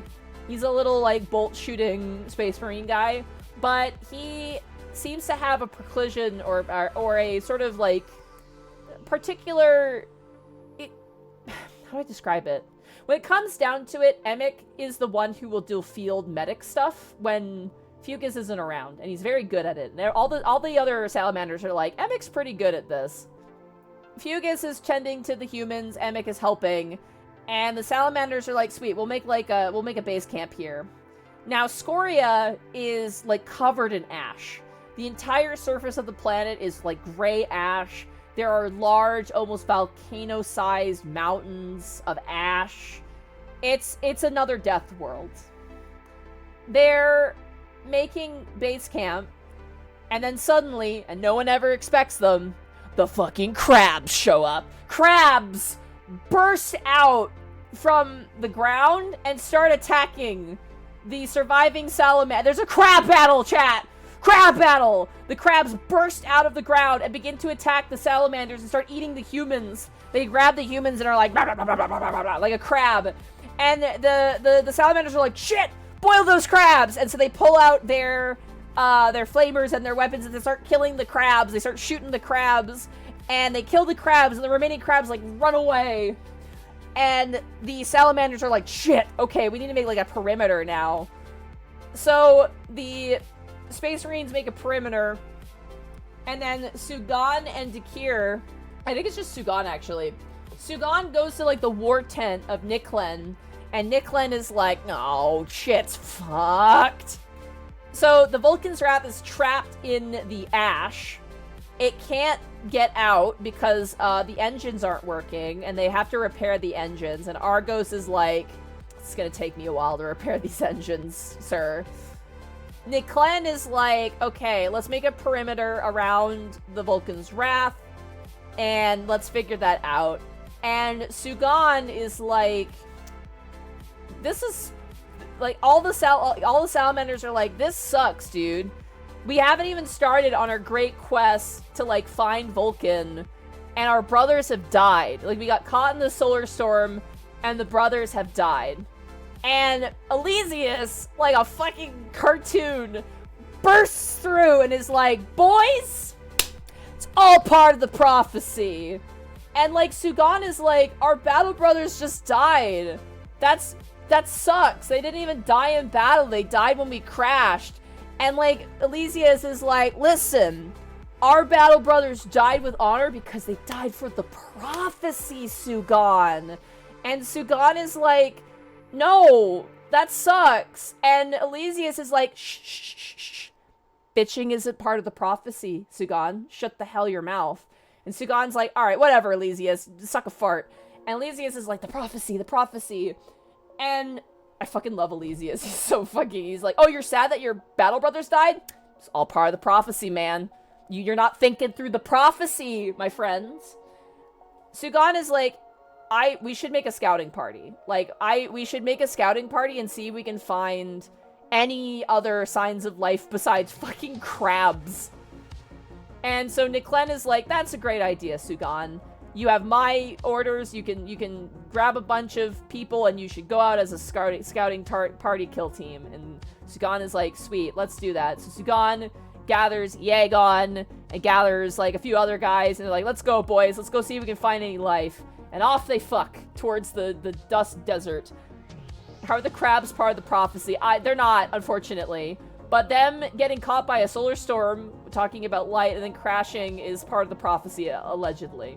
Sugan and the boys head out to see if they can find any signs of civilization. Meanwhile, Dakir is like, Dakir is like part of the patrol. So he's doing a little patrol, but he stops and he looks out at this planet called Scoria is what it's called. It's called Scoria. It's a death world. And Dakir is like staring out at this planet, like looking around at the horizon. And he's looking out at this planet, and Pyriel, the librarian, walks up to him and is like, hey, Dakir. Dakir's like, oh, hi. And Pyriel's like, what do you see, Dakir, as you look out at this planet? Dakir's like, it's strange. I feel like, I know we're not, but I feel like we're on Nocturne. And Pyriel is like, that's an interesting observation you have. And they kind of talk about the prophecy. There's talk of an eclipse. Like, when an eclipse occurs, war shall surely begin. And all this other cryptic stuff, basically. And as they're kind of standing there, they're looking out, and Dakir's like, I keep having these weird prophetic dreams, and are we really gonna find Vulkan here? And why does this planet look like Nocturne, but like, kind of dead? As they're talking, my boy, why did I say that so weird? My boy, Vulkan, walks up. Now, Vulkan, not in his armor, he's been busy digging. He's doing manual labor. My absolute legend of a character. I fucking love Vulkan. Vulkan has been digging. Like, they're trying to dig out the ship, which is really funny. But they're trying to dig out the ship to get the ship free of the dust so that the Tech Marine can get in and start working on it. And Vulkan approaches Dakir and Pyriel and is like, yo, brothers, you're not gonna believe what we just found. And Dakir and Pyriel like look at each other like, what did you find? And Vulkan takes them over, and next to the Vulcan's Wrath is a giant, like, chasm-like hole that leads down. And Pyriel looks down the hole, because he's a librarian, he's like a psychic, and he looks towards Dakir and goes, get your boys to get their armor on. We need to go down this hole. There's something down here. And Dakir is like, okay, we'll get down here. Meanwhile, Sugan and the boys are traversing across the landscape, and they see what every American, if they ever go anywhere, would love to see. Any American who would ever go anywhere would just like, they'd see it and they would be like, yes. They see an oil rig in the middle of this dust-laden planet. And Sugan and the rest of the boys are like, oh shit. There's an industrial, like, oil rig thing. Like a mining rig. They're like, okay, we should approach cautiously. So they approach cautiously. They get up close. And the scouting party, like, approaches, and they look, and Sugan is like, son of a bitch. Abominations. And there's actually a really cool cliffhanger where they, like, cut away. But Sugan looks out at this oil rig, and he's like, son of a bitch. The sons of Perturabo are here. Those being the Iron Warriors. Now, the Iron Warriors are a traitor legion of Space Marines. Their Primarch is Perturabo, who has permanent middle child syndrome is the best way I can describe him. Iron Warriors love their, I believe they like sieging. I think that's like their thing. But they also like fortifying and sieging. And they like to trap demons and like machines, basically. The Salamanders look at this base and they realize, oh, this is a stronghold. This is an Iron Warrior stronghold. But they look around, they're like, there's not a lot of Iron Warriors here, though. Where are they all? Like, this is a pretty sad, pathetic Iron Warrior stronghold. Sugan immediately is like, hey, Niclen, Captain Niclen, my shitty captain who I don't like that much. The Iron Warriors are here. We're gonna need your help. And immediately Niclen is like, okay, let's get ready, and we're gonna go and destroy the place. Meanwhile, Dakir, Vulkan, and 2 other Marines and Pyriel, they're like, well, we've got a hole, boys. We better go down it. Vulkan puts on his heavy flamer and his helmet. Hilariously, like, the other Salamals rappel down the hole. And they have an easy time, but Vulkan is too big. He's too tall and girthy that he can't fit down the hole properly, and he keeps banging his head during the descent because he's too big. So he's like, you know, banging his head. So Vulkan is like, oh, fuck this. He takes off his helmet, and he's like, listen, I'm going to keep hitting my head if I keep my helmet on, so I'm just going to take my helmet off.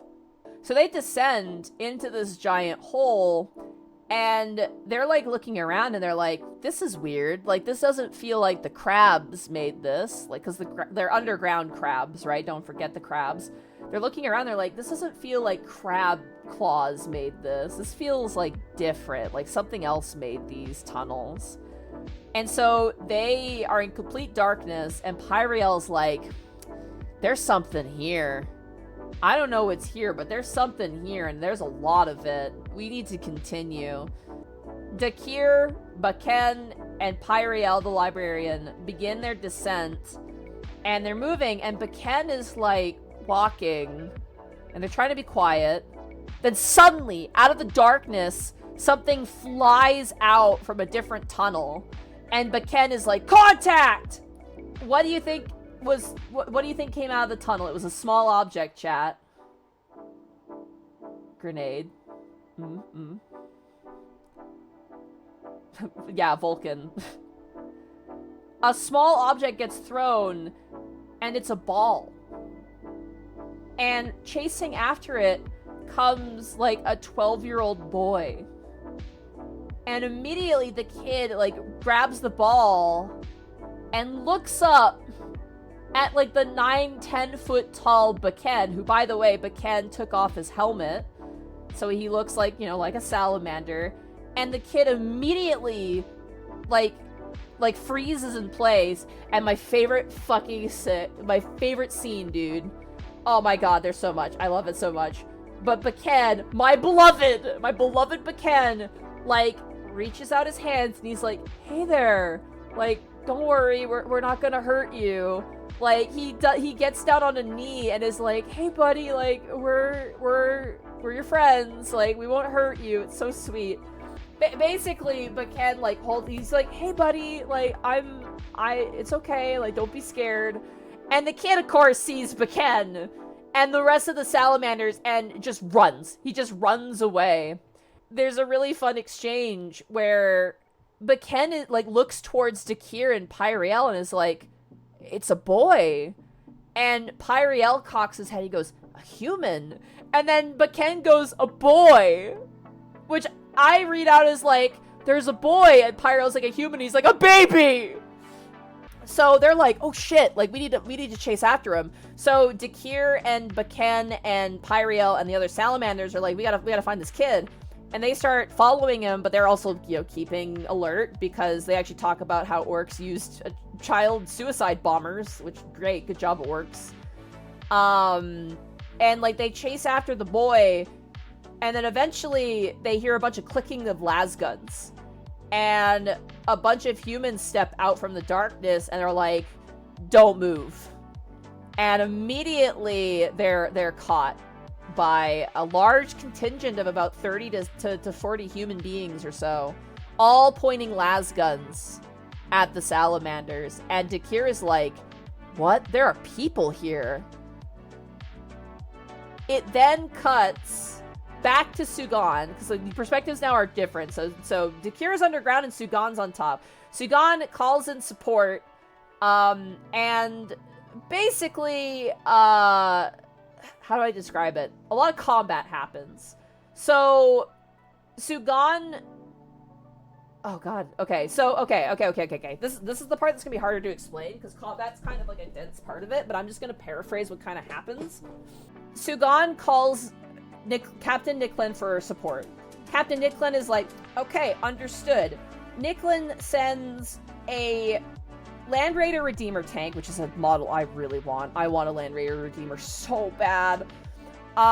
They send in a Land Raider Redeemer, which is called the Anvil, which is a perfect name. As well as a bunch of Terminator Marines, which are like Space Marines with like bigger, bulkier armor.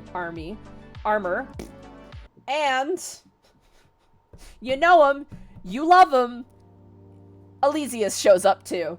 So Elysius shows up as well, and Nicklin also shows up. The captain shows up with a bunch of other people too. So a bunch of salamanders show up, and they're like, we're about to crack this nut. We're gonna crack this Iron Warrior's nut of this base. So they begin their assault on the base. A lot of it comes down to blowing up shit, but they make a lot of errors. The Iron Warriors, like, fuck up their tank really bad. They actually blow up one of the tanks because they had multiple tanks. The Anvil survives, thankfully.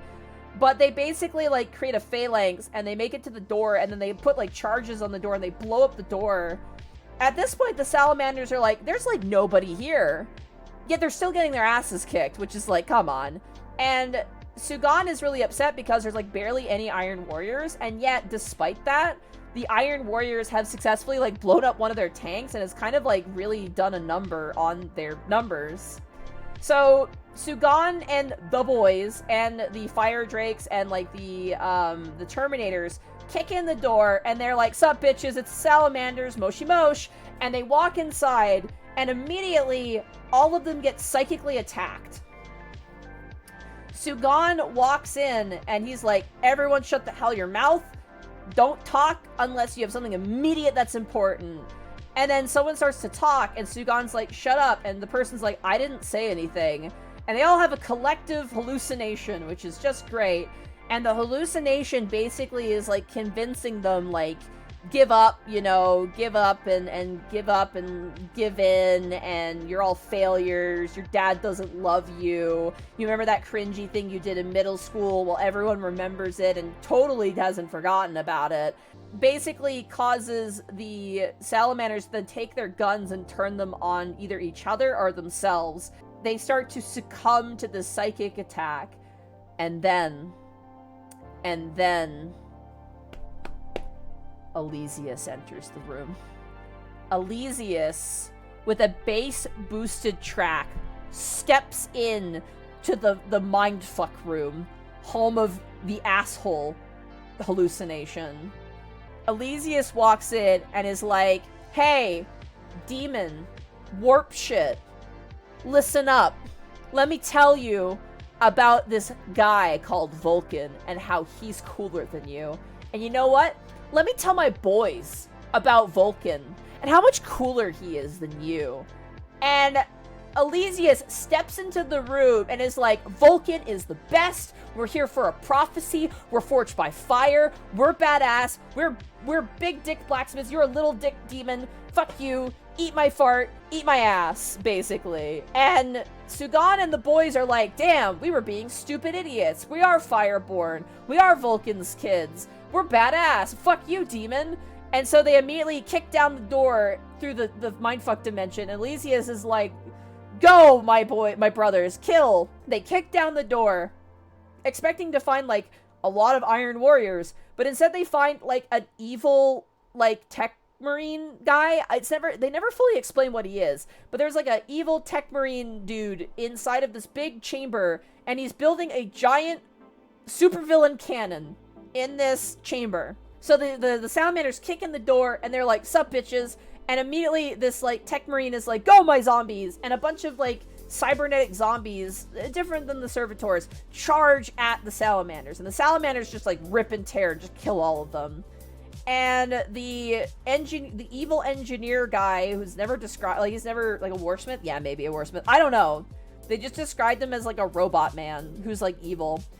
The robot man is like, ah, shit, as, like, Sugan, like, runs over and starts beating the shit out of him. He's just beating the shit out of this guy. And then Elysius is like, whoa, Sugan, stop. I want to interrogate this guy. And Sugan is like, okay. So they capture him.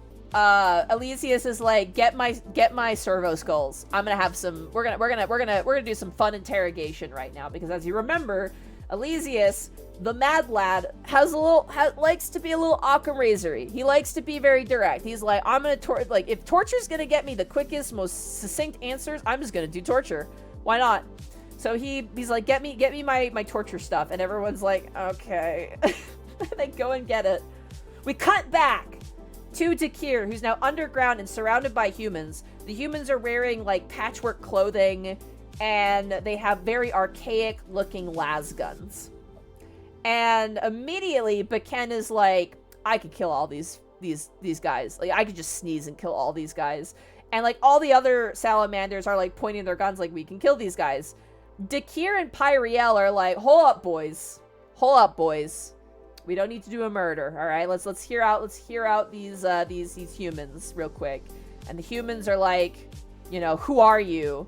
And Dakir is like, I'm Dakir Hezon, I think. What's his full name? I can't remember his full name. He's like Dakir Hezon or something. He's like, I am Dakir. I am not here to harm you. We have crashed on this planet. We're chill, guys. We're cool. We're chill. And the humans are like, I don't know if you're chill. But they see all of them. And everyone is, like, super terrified. Like, they even describe how, like, the humans are pointing their guns at them, but as the salamanders move, they kind of flinch away. They don't really know what to do. Dakir, you know, takes off his helmet, and immediately everyone's like, what the fuck is he? Like, what the fuck is this? And Dakir is like, hey, like, we're not here to harm you. This is why we're here. And the human leader is like, like, curious about them. But there's another human called Akuma. I shit you not, his name is Akuma, who's like, we should kill these guys, get rid of them. And, like, the salamanders are like, oh, I would love to see you try that, human. I would love to see you try and kill one of us, like, legitimately. And Dakir is like, okay, Vulkan, you need to chill out a little bit. And, like, Vulkan is, like, really, like, I love Vulkan. Vulkan is my beloved. I love him so much. He's such a sweetheart. But it is explained in the book that he comes from a nomadic tribe in Nocturne, which are very, like, if you challenge them, you better be ready to back up that challenge, more or less. So Vulkan is like, oh, I'd love to see you try. And the humans are like, ooh, like, the tensions are rising. But then, like, the boy who they saw in the tunnel is, like, kind of hiding amongst the men, and Vulkan is like, alright, maybe I won't murder all these humans. Pyriel kind of steps forward and is like, hello, like, we're not here to hurt you. We're looking for something, and, like, we crashed here, you know, and they're very suspicious. They're like, and some of the humans are like, well, they're not, like, gray like the other large men, like the other giants. And at that point, they're like, what do you mean large gray giants? And they're like, on the surface, there's large gray giants who have killed us and stuff like that. And Dakir is like, I'd really like to hear more about this, like, and the humans are like, well, give us your weapons. And immediately, all of the salamanders are like, you can go fuck, you're not getting our weapons. Because again, salamanders, like, specifically Vulkan made his heavy flamer. He made that shit from scratch, with a box of scraps in a cave! Like, Vulkan made his heavy flamer. That's like, you don't take that, right? The salamanders make their own armor and weapons. You don't get to just take that away. Especially not when you're a human with a pissant gun. Immediately, the humans are like, give us your weapons. And Vulkan is like, over my dead body. Over my dead body. And our Salamanders black? All of them expect? No, they're not expected to make their own weapons, but they tend to just do it. They just make their own stuff. Like, they're very independent in that way, where they're forger, like they're forges, like they make stuff, and like that's their whole kit and caboodle. That's what they like to do. But Ken is like, you ain't taking any of my shit. I will kill you before you do that. All the other salamanders are like, Dakir, we're not giving them our weapons. And Dakir is like, oh, fuck me. He's like, I'm trying to, like, he knows that these humans, like, Dakir's like, these humans got information. We need to know what this information is, because, like, we're looking for something on this planet, and we need people who are on this planet to help us. So Dakir is like, listen, my men will not give you their weapons. It's just, they can't do it. But, as a sign of good faith, I'm their sergeant. I will give you my weapons. As a sign that we are here, we're not gonna hurt you, basically. He gives them his chainsword, he gives them his bolter, and the humans take them, and they're like, alright, now move. And immediately, Baken and the boys are like, but Dakir is like, let's just go. Like, let's just, like, let them do what they need to do. We'll just follow, and, like, we'll just see where this goes. And Pyriel is like, don't, like, psychically to Dakir is like, don't hurt these people. Something has freaked them out. Something has frightened them, basically. So they find the mole people, basically. They learn that the leader of the humans, and this guy is important, this is an important name to remember. The leader of the humans is called Iliad. So Iliad basically leads the Space Marines, and as they walk through the tunnels, eventually they end up in, like, a subterranean town or village or city. There are several humans, men and women, children. There's, like, children running through the streets. The salamanders are like, what the? There's a whole ass, like, civilization down here. The city is, like, powered. Like, they have, like, power in the city. And the salamanders are like, how do you guys have power down here? And the humans are like, oh, well, we're miners. Like, we used to mine an ore. This, like, very, you know, explosive gunpowdery ore, which can be used as a fuel, and we've been mining and using that to keep ourselves, like, alive for, like, generations, basically. The humans, like, they're walking, and, like, all of the, like, the regular civilians are like, what the heck's going on? Some of them, like, hide because they're scared. Others, like, especially the men, come out and they kind of, like, puff up their chests, like, but the moment a salamander walks by, they kind of, like, bulk away, like, oh shit. The salamanders are walking through the town, and they realize, like, these buildings aren't buildings. They're rooms. And they look around, and they're like, these are rooms from a ship. This is a vessel. And they're like, this is a vessel that crashed on this planet, got swallowed by the earth, and these humans have converted into, like, an actual city that they can live inside of. It's, like, part of the tunnel. The humans lead the salamanders, and they get to a point where the salamanders are led to, like, a giant vault. The men open the vault, and the humans are like, okay, get in. And the salamanders are like, what is this? And the humans are like, we don't trust you, so we're gonna imprison you here until we decide what to do with you. And at that point, Dakir is like, okay, this is where this stops. Dakir is like, and Baken is like, I'm not getting imprisoned by humans. Baken is like, Dakir, let me kick some ass. And Dakir's like, Baken, I need you to chill. And the humans are like, we don't trust you. We need you to get inside this vault and do as we say, or else we'll shoot you. And the salamander's like, we don't want to kill you. We understand why you're nervous. We get why you're nervous, but we don't want to kill you. And there's this sort of, like, again, tensions are running high. But then the little boy from the tunnel runs in and is like, Iliad, the Chitin are here. And then the crabs attack again. It's Crab Battle 2, chat. As the little boy runs in, he's like, the crabs are back. And immediately the men are like, oh shit, the crabs have returned. And they immediately just ignore the salamanders. They're like, we gotta deal with the crabs. And so the men go to run and deal with the crabs, and the salamanders are like, Iliad, leader of the humans, let us help you. As a sign that we are here and we come in peace, let us help you. And Iliad is like, fine. And he gives back the weapons to Dakir, and they run out to fight the crabs. So they run out into the town, and there's crabs everywhere. They're smashing over the buildings. They're eating people like a crab. And the humans, like, immediately are like, we gotta kill the crabs! And they start firing their guns and, like, stabbing at the crabs. And then the salamanders show up, and they, like, start, like, you know, helping civilians get away. And then they start, like, roasting the crabs and, like, shooting at the crabs. But the crabs are ferocious, and they're voracious and ferocious, and they're crabs. So the crabs keep attacking. And then, oh, I love it so much. Buchan is, like, fighting a crab and, like, protects some people. Basically, like, he has this battle, and he, like, gets hit by the crab and is like, and he, like, hits the ground, and the crab, like, rears up its claw to try and kill him. And Buchan is, like struggling against this crab, when suddenly the little boy from the tunnel, wielding nothing but a shovel, runs out and puts himself in front of Buchan and the crab to protect the Space Marine. The boy, the 12-year-old kid, runs in front of Buchan to save him from crab. Oh my god, chat.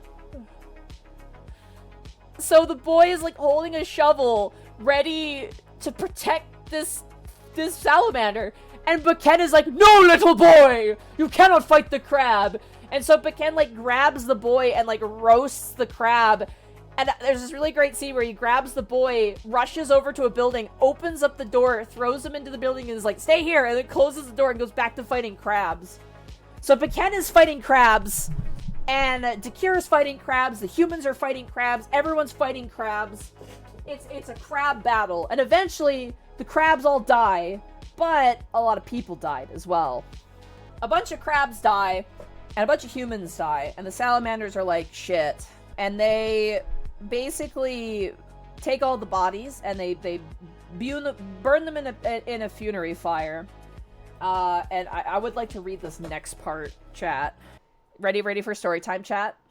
I'm gonna read this part, because I can't do this part justice. I love this part so much. Iliad lit a flare and ignited the pyres as the rest of the dead were accounted for and put to rest. Dakir found the custom familiar as he watched the bodies burning and the smoke curling away forlornly through a natural chimney in the cavern roof. The cremation chamber was already blackened and soot gathered in the corners. Valen, who is the boy, so the little boy's name is Valen, that's his name. Valen was at the ceremony too, and approached Buchan, who watched solemnly alongside his brothers. "Are you a fire angel?" asked Valen, reaching out towards the massive warrior.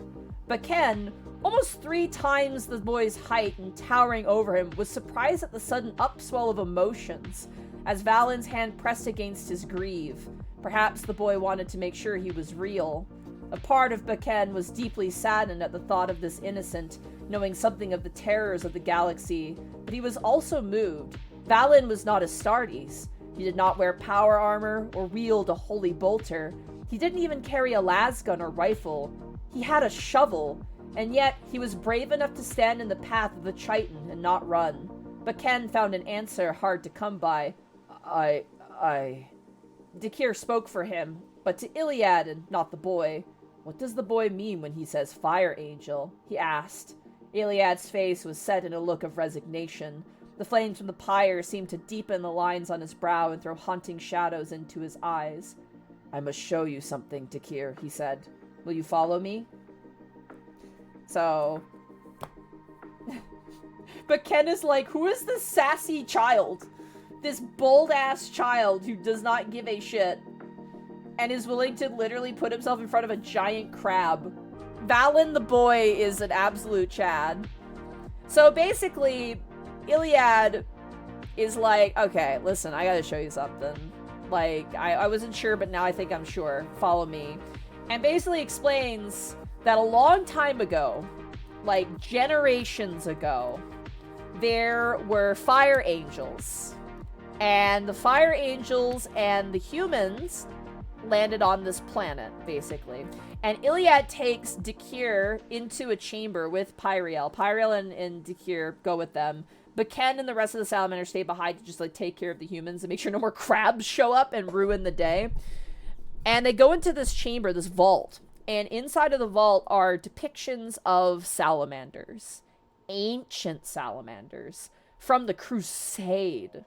Now, I don't know much about lore, but I know that the Crusade was like a very, like, ancient event. I don't know if it happened before or after the heresy. There's basically Crusade era depictions of salamanders on the walls. Iliad basically explains that a long time ago, the fire angels and the humans like lived together in this city, basically. And that every so often during an eclipse, swine giants would come from the sky and attack.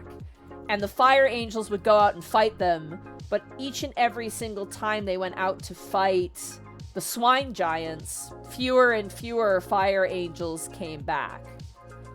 And Iliad explains that when the gray Space Marines, aka when the Iron Warriors landed, they thought they were more fire angels. So they sent humans to go and receive of them, but the humans were either killed or went crazy due to chaos corruption, basically, and ended up killing themselves. Dakir and Pyriel are like, oh shit, because they don't know that the Iron Warriors are on planet yet, but they're like, oh shit, the Iron Warriors are here, okay. And Iliad is just like, yeah.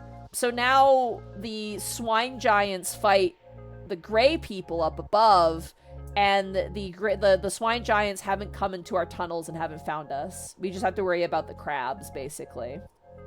Dakir is like, oh shit, I wonder if Vulkan was here. Like, what if Vulkan was, like, here for a time?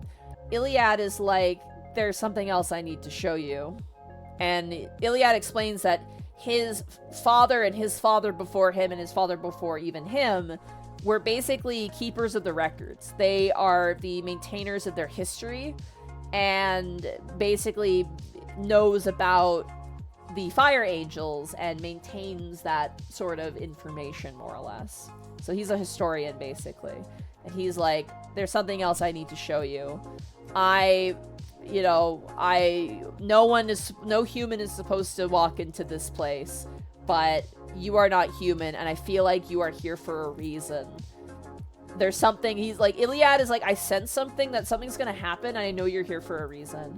And so he leads Pyriel and Dakir into a side room, and he unlocks it, and he's like, you'll find something in here. And Pyriel and Dakir have no suspicion on the human. They're like, oh my god, these people are like once were with salamanders. And so they walk into this chamber, and the chamber is like a forest of like dangling wires. And they realize that this chamber is the hull, like the front part of a ship. This is where like the front of the ship is. And as they walk into this cave, into this tunnel, they see a massive salamander sitting on a throne. And Dakir mutters under his breath, Primarch. And then we cut back to Sugan with that cliffhanger. Sugan, at this point, they've captured the entire outpost that the Iron Warriors have. They're like, why are they making a giant gun? That's weird. And they're also like trying to cleanse all of the chaos shit inside. Elysius, the goat, is like, time for torture, teehee, and starts to torture the robot man. And he's like, reveal thy secrets, robot man. And robot man's like, suck me. And Elysius is like, I'll suck this, and tortures him. And robot man is like, you're all gonna die, salamanders. You're a bunch of idiot morons. And Elysius is like, fuck you, torture. And the robot man is just like, you idiots, the eclipse is coming. Don't you see? You're all gonna die. And they're like, wait, hold up. What about, what? Because the prophecy mentions an eclipse. And Elysius is like, what do you mean the eclipse? And the robot man is like, you fools, you idiots, you absolute maroons, you fucking nullnuts. When the eclipse happens, death will descend upon you and you will all die. It doesn't matter if you kill me today or tomorrow, you're all gonna die. And Elysius is like, bound him up and put him in a cell. I don't want to hear from him anymore. At this point, Niclen, the captain, is just like, this is kind of sus. Why are there so few Iron Warriors here? Like, what's going on? This is weird.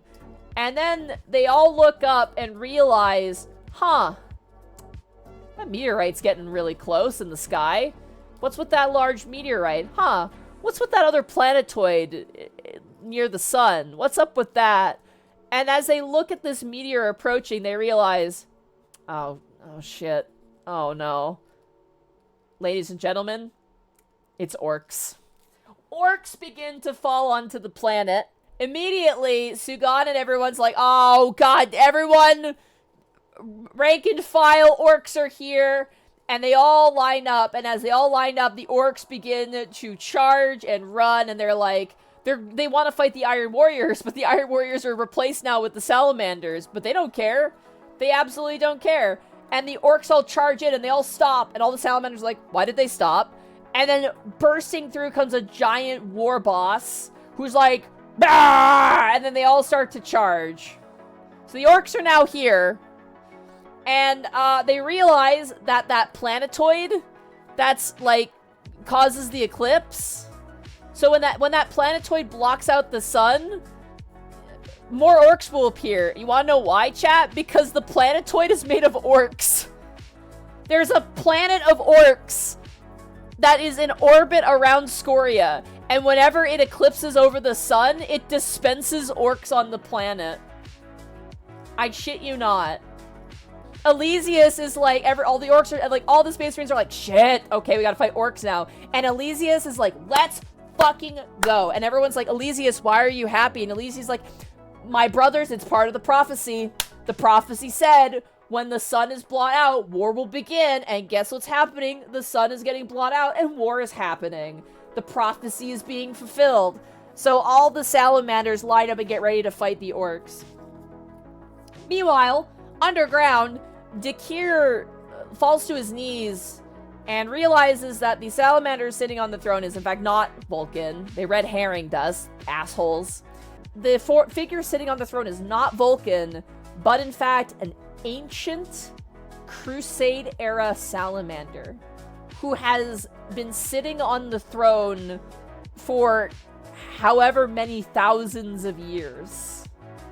Pyriel and Dakir are like, oh my god, like, this salamander was the last in his group, and they look around and they see that there's like armor, like old pre-heresy armor, and they also see like a video, and they watch as the ship crashes, and they realize that all of the people, like all of Iliad's people and all the humans underground, are all the descendants of the crew on the ship. They just had kids. They had a ton of kids and whatnot. Yeah, and that they're from Nocturne as well. Like, the people there are Nocturnian. They just, you know, time has passed, and it's literally, they've been there since, like, pre-heresy. Yeah. Along with the salamander, more or less.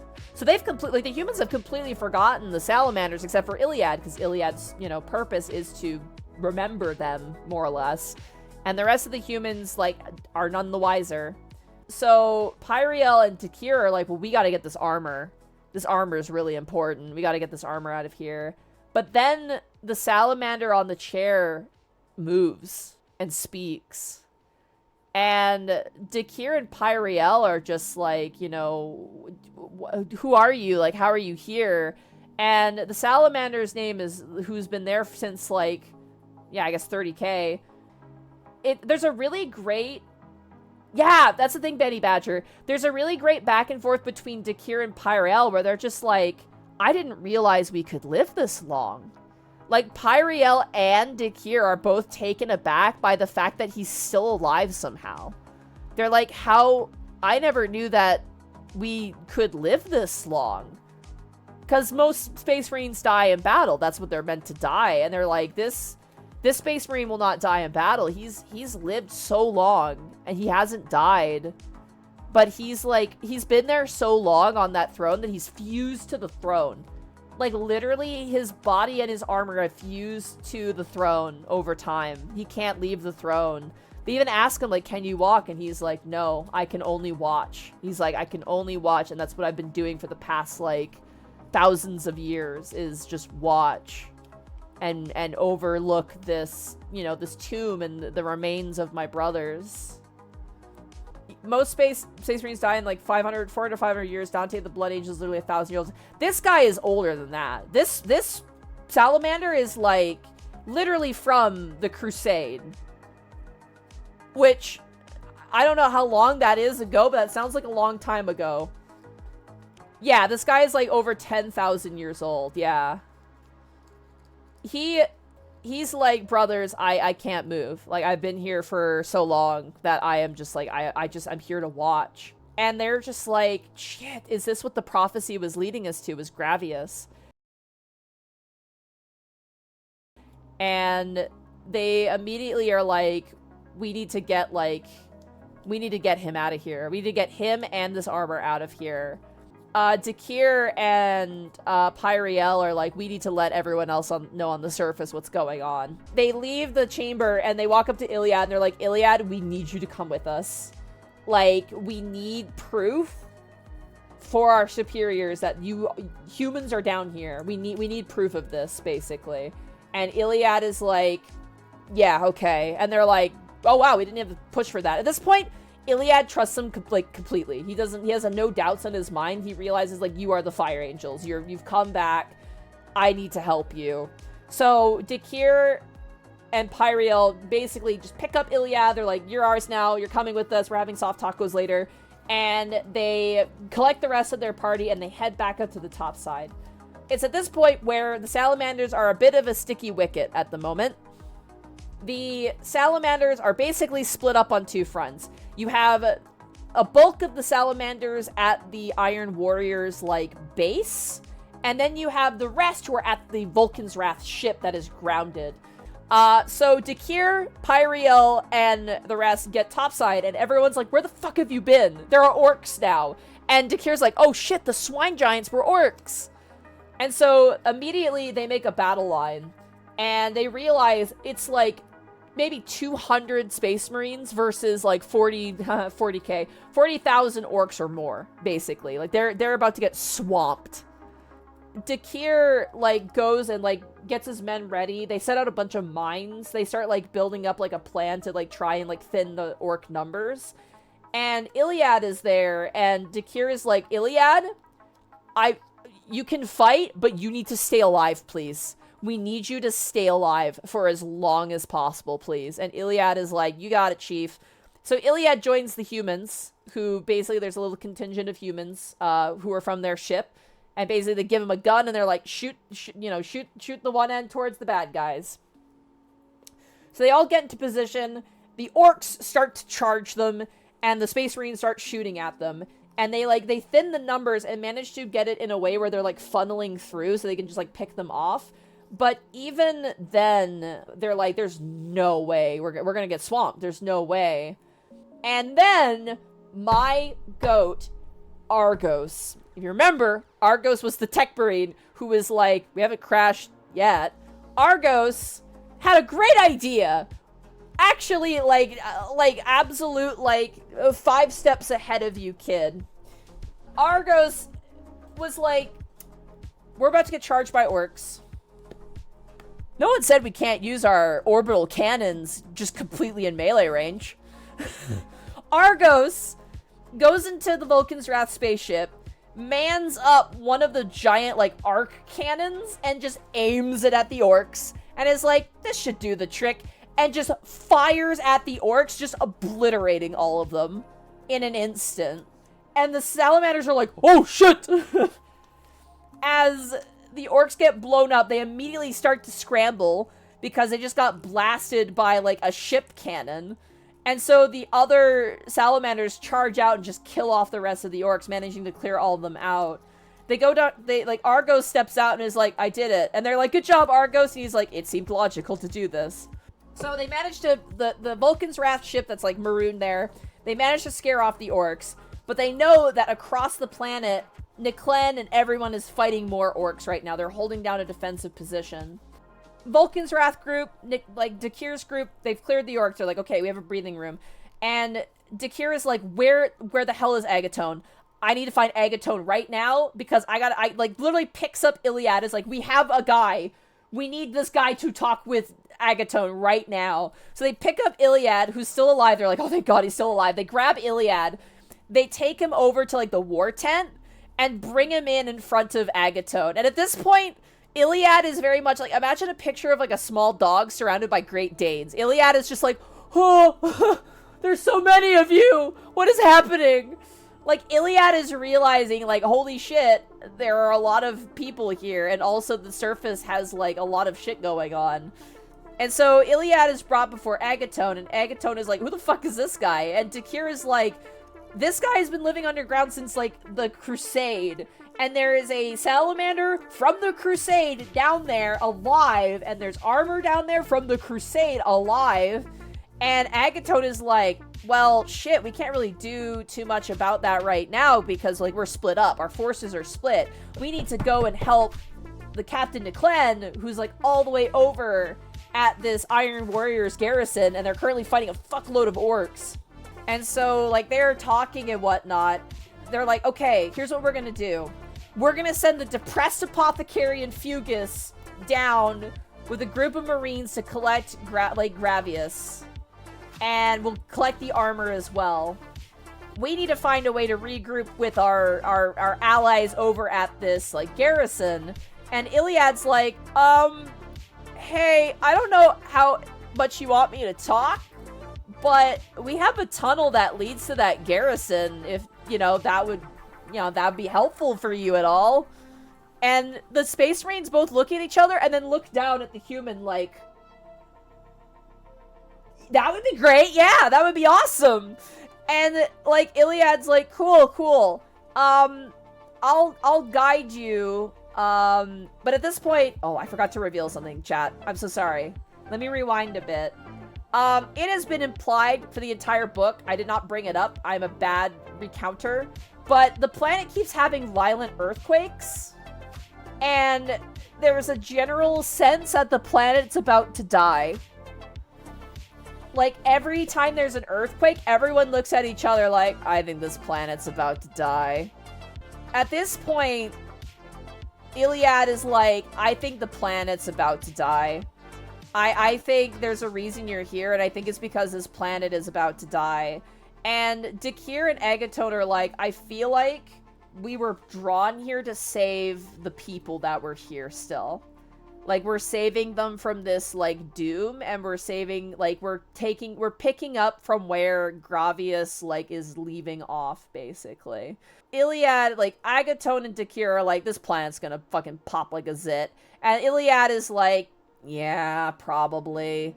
And so Iliad is like, listen, I'll take you through the tunnels, we'll lead you to the where your allies are, but I have one request. And the Space Marines are like, okay, human, you're being a little bit bold.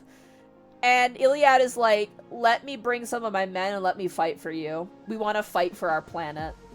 Like, we're not gonna sit idly by, and we're not, like, it's very cute. He's like, we've already lost so many salamanders who had defended us and our ancestors. We don't want to lose you again. Like, please let us fight with you, so that way we can fight with honor and fight for our planet one last time, basically. He's like, please let us fight with you. And Agaton laughs. He's like, shit, okay, sure. If you want to fight, there's like, I respect that. I respect you, Iliad. You grab your homies and you come with us and we're gonna fight for your planet. And Iliad's like, hell yeah. They gather up their forces and they begin to go down the tunnels. This part is kind of like glazed over. As they leave to go, though, the timing is really weird. This is where the timing with the book gets a little odd. I'm remembering now. So basically, Dakir and everybody, they all load up into the tunnels. Iliad goes and grabs his homies, and they make their way through the tunnels. They get to the other side, and they're like, sup, boys, it's us! And they, like, it's really great, because what they do is as they're traveling through the tunnels underground, Dakir and Vulkan go and find crabs and start scaring the crabs out of their burrows. So the orcs are fighting the salamanders on the planet's surface, and then suddenly more crabs appear, and the crabs start fighting the orcs. So the salamanders start, like, using the crabs to get them to attack the orcs. They start, like herding crabs to attack the orcs, and the crabs, to their credit, burst out of the earth and start eating, like, they start eating the orcs. Dakir and Pyriel and Agatone and Iliad and the boys, they burst out of the ground and they're like, here's Johnny, and they join Niklen and all the other salamanders as they're fighting this giant orc warg. And the Niklen is like, again, he's the captain. Niklen is now showing up. He is now performing as a captain. He is ordering his men. He's being very particular. And his goal is he wants to kill the orc war boss to cause the other orcs to, like, just disapparate, basically. Lose their leadership and then fall to disarray. So Niklen orders his men to clear a path so that him and the fire drakes, who are the elite warriors, can fight the war boss. All the while, Elysius, the chaplain, the insane guy, who I love, is behind them being like, Vulkan is the GOAT, Vulkan is the best, hammers, anvils, fire, let's go, Pog. And so they're like charging up ahead, and Sugan is also there, and Sugan is like fighting and killing orcs and blowing up their brains and, you know, all that fun jazz. And they're like all marching forward, and then a giant orc automaton appears. This giant, it looks like a dreadnought, but it's like an orc thing. And Gaijin, you're in chat, so you probably know what that is. But they like all fight it, and it kills a space marine, but they manage to blow it up. And then the war boss immediately is like, ah! And Niklen and like the fire drakes immediately begin to fight it. And then like the battle, like more orcs like spill in, and they have to fight more orcs. And then eventually what happens is that there's one moment that actually happens during this orc war fight. Oh yeah, here we go. So Dakir and the humans burst out. So this is Dakir in reference to the humans showing up to help. Dakir regretted not opposing their role in this battle in front of Agatone, but when a lasgun salvo shredded a mob of onrushing orcs, he changed his mind. So the humans are kicking ass! The humans are shooting their lasguns and killing orcs, and Dakir is like, look at our little babies, all grown up killing people. And so they're fighting, and, you know, Fugus is like extracting gene seeds on the battlefield and like running around. Like, eventually what happens is that through an array of combat and an array of battle, I love this scene. It's so fucking great. Sugan is fighting. They're being just swarmed by orcs. The fire drakes are being swarmed by orcs, also trying to fight the war boss. And stepping through the flames of battle, unto the anvil of war, comes Elysius.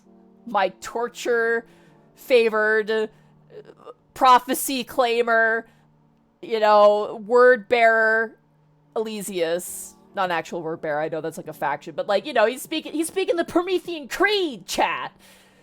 Elysius fucking stretches his arms out and is like, oh, you're approaching me, to the orc war boss. And the orc war boss is like, what the fuck is this? You want me to fight? I'm gonna fight this pipsqueak.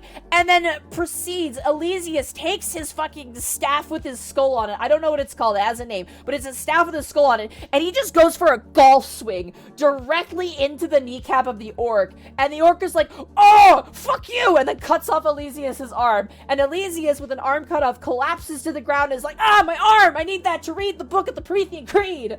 And the rest of the salamanders are like, Elysius, no! And they immediately charge the orc war boss, and like the fire drake starts slamming into him and starts swiping into him, and like Sugan is like taking pot shots, and then Niklen, the captain, runs into battle. He runs in and he stabs at the orc, and the orc falls to a knee, letting out a scream. But he may be down, but he's not out. As Elysius, missing an arm, struggles back to his feet, and he was like, fuck you, and immediately brings down his weapon, his Crozius. Yes, the Crozius down onto the head of the orc war boss, killing him in an instant. And immediately the orcs scatter, and the men all gun them down, and eventually they wipe out the greenskins, and Elysius is like, hell yeah. I love Elysius. I love Elysius so much. Oh my god. What an absolute fucking Chad. I love Elysius. He just kills an orc. He literally is like, oh, you're approaching me. Gets his arm chopped off and is just like, fine, die. Oh my god. Yes, he does use torture. That's you know, no one's perfect, but I love Elysius, man. I love Elysius. Because you need to understand, chat. As he's killing this orc war boss, he is like he is spitting fire about Vulkan the whole time. And I love that. I respect that so hard. It's so good. It's so good. So, the orc war boss dies, they clean up the orcs, and they're like, sweet, we won. And then the planet starts shaking, and they're like, uh-oh, we haven't won. And Dakir explains, like, what's going on, basically. He's like, okay, we found these people underground, we found this guy, like, blah, blah, blah, blah, blah. Like, literally, like, informs everyone what's going on. Fugus, at some point, goes into the Iron Warrior stronghold and, like, uses it as, like, a hospital, but then he also gets hit by the mind warp, like, kill yourself effect, and he's like, I hate this, I'm leaving. And everyone gathers up, and they're like, okay, so that giant planetoid that's about to make an eclipse, if that eclipses, more orcs are gonna rain down on us. And Argos, the tech marine, is like, yeah, so I fixed 3 of the 4 engines. I can have us hover. I can get us out of the sand, but I don't know if we have enough to, like, get off planet, basically. He's like, I don't know if we have, like, we can get off planet in time, but I'll work on it. Here's the situation, chat. The Vulkan's Wrath ship can't leave the planet yet. It needs to be repaired. 2, when the eclipse happens, and by the way, the planetoid body that is blocking the sun is just a ball of orcs. Literally. If that eclipses the sun, all the orcs are gonna rain down on the planet. 3, the planet's about to explode. And 4, they need to collect Gravius and the armor and everything. So, here are their plans, chat. I'm just gonna give you the rundown. They have this dialogue back and forth, but here's the rundown. Step 1. Argos is going to help fix... He's just gonna focus on the ship. Argos, get that ship, like, going and bring it to us, so that way if we need to escape, we can just get on it. And Argos is like, you got it. Step 2. We gotta deal with the orcs somehow, and they realize what the Iron Warriors are doing. Do you guys remember that big fuck-off cannon inside of the building? Well, it turns out, through some torture, because, again, fucking Elysius tortures the guy and is like, what's the big cannon? And the guy is like, oh, we were gonna use it to blow up the orc planet, because how else are we gonna do it? And they're just like, how do you power it? He's like, you're too late, you can't power it. You need so much, you need an explosive thing, and you can't do that. And Elysius is like, I'm done with you, and just kills the guy. And everyone's like, oh, damn, Elysius. And Elysius just kills the guy. Elysius turns and goes, we need fuel for this thing. And myself and this other tech marine, I think his name is Dadius or something. There's another tech marine. Elysius and the other tech marine are like, we're gonna go into this building again, and we are going to purify the shit out of that cannon. Because if we don't get this cannon fixed, we can't kill the ball of orcs, and if we can't kill the ball of orcs, we're all gonna die. So we need to go and fix this cannon. And Elysius is so perturbed by this, because he doesn't want to use the weapon of the enemy, but he knows it's the only way to save innocence, which would be the way that Vulkan would want it. So he's very much like, about it. Sorry, I'm talking really fast. I apologize. Everyone following so far? So, step 1, repair the Vulkan's Wrath ship. Step 2, get the cannon ready to be fired at the orc planet. Now, this comes with another problem. They need fuel. And they're like, shit, if we use all the fuel we have on the Vulkan's Wrath, we can't power the giant cannon. And then Iliad, who's alive still, literally still alive, and like he even walks up to like the warp camp, and all of the salamanders are like, Iliad! They get so excited to see him. It's very cute. They literally like Iliad, this like random human guy who's like a historian. Iliad walks up and is like, oh hey, I might be able to help with this cannon problem. And they're like, oh? And he's like, yeah. Apparently one of our old mines is still like, you could probably still access it from one of our tunnels. And the salamanders are like, well, goddamn, Iliad, that's great news. Iliad, that's fantastic news. And Iliad's like, yeah, a bit of a problem with it, though. And they're like, oh, what's the problem? He goes, there's only one person who knows where that is. And they're all like, oh, is it you, Iliad? Do you know where the mine is? And Iliad's like, that would be the 12-year-old Valen. The shovel child? Valen knows where the mine is, so you're gonna have to take Valen with you, who is a literal child, into the depths of the earth to find the fuel to power the fuck you cannon. And Dakir and Baken look at each other and they're like, we will make sure he does not die. We will need his help though. And so they're like, okay, there's our plan. Step 1, ship fixed. Step 2, we gotta arm the cannon. Now step 3, shit, what was step 3? I can't remember what step 3 is now. The planet's blowing up, the orcs. Oh, yes, Gravius and everything. So, while this is happening, Fugus and a group of Marines go down and they, again, this is the part that's kind of weird. It's told in past tense, so it's like kind of vague. But Fugus, who's still really depressed, he's so depressed, man. He is not having a good time. Fugus goes down with a group of Space Marines and they collect the armor to take to the Vulkan's Wrath. So they get the armor, no problem, and they also help get all the people out. At this point, they're like, okay, humans, get all the humans out now while we don't have orcs on the battlefield. Let's get everybody out now. So Fugus and a lot of the Marines and, you know, some of the humans from the vessel, like, go down and they help get all the humans out. And they go and they collect the armor. And Fugus talks about how he went down, it was completely in awe of Gravius. And again, he has that feeling of like, I did not know that we could live this long, that we could live for this length of time at all. Like, because he's only known death. Like, Fugus has only seen Space Marines because he's a depressed apothecarian. He's only seen Space Marines like fall and die in battle. So seeing a salamander who has stayed vigil for almost like for thousands of years cures his depression. Legitimately. He goes up to Gravius and they speak for a little bit, and Gravius literally, like, he talks to Dakir and he talks to Fugus. He doesn't remember a lot. He's just, all he knows is that he has to watch the armor. That's all he remembers, is he has to watch the armor. And so Fugus is like, we're gonna take the armor, brother. And Gravius is like, my watch is over now.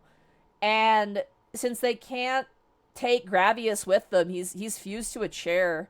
Like, there's no life for him at that point. Fugus gives him what's, you know, the Emperor's Mercy. Basically injects him and, you know, essentially kills him. But Gravius is like, please take my gene seed and please, you know, let my legacy carry on. And so Fugus kills the Gravius, this ancient salamander, and extracts his gene seed. And he feels like a sense of accomplishment, I guess. Again, it cures his depression. He feels cured of this, like, burden of failure that he's been struggling with. He makes his way back up to the surface, and he speaks with Argos, who I fucking love. Argos is the tech marine who's fixing the Vulkan's Wrath. And that's where, basically, they talk about, like, fixing the ship up. And they load everybody onto the ship, and Argos is, like, basically like, I'm gonna try my best to fix this. It's really funny because, like, Fugus has this very emotional feeling about what's happening and what's going on, whereas Argos is a tech marine. And he's very, like, blunt. And, like, it's quite funny. It's a very fun interaction. I recommend reading the book. It's a great back and forth because, like, Fugus is, like, very introspective and thinking about stuff, and Argos is like, fix. Fix ship! Don't care about Fifis. Fix ship time. So, Fugus manages to get Gravius put to rest, and they collect his gene seed, and they collect the armor, and they load it onto the ship. But they're still, like, grounded. They still need to get out. So as they're figuring out how to get the ship up, Argos is like, Because Argos is attached to the giant ship. He's a tech marine. And he's like, we're getting a message from somebody. Fugus is like, what do you mean? Who's giving us a message? And Argos is like, Oh, the chapter master isn't gonna like this.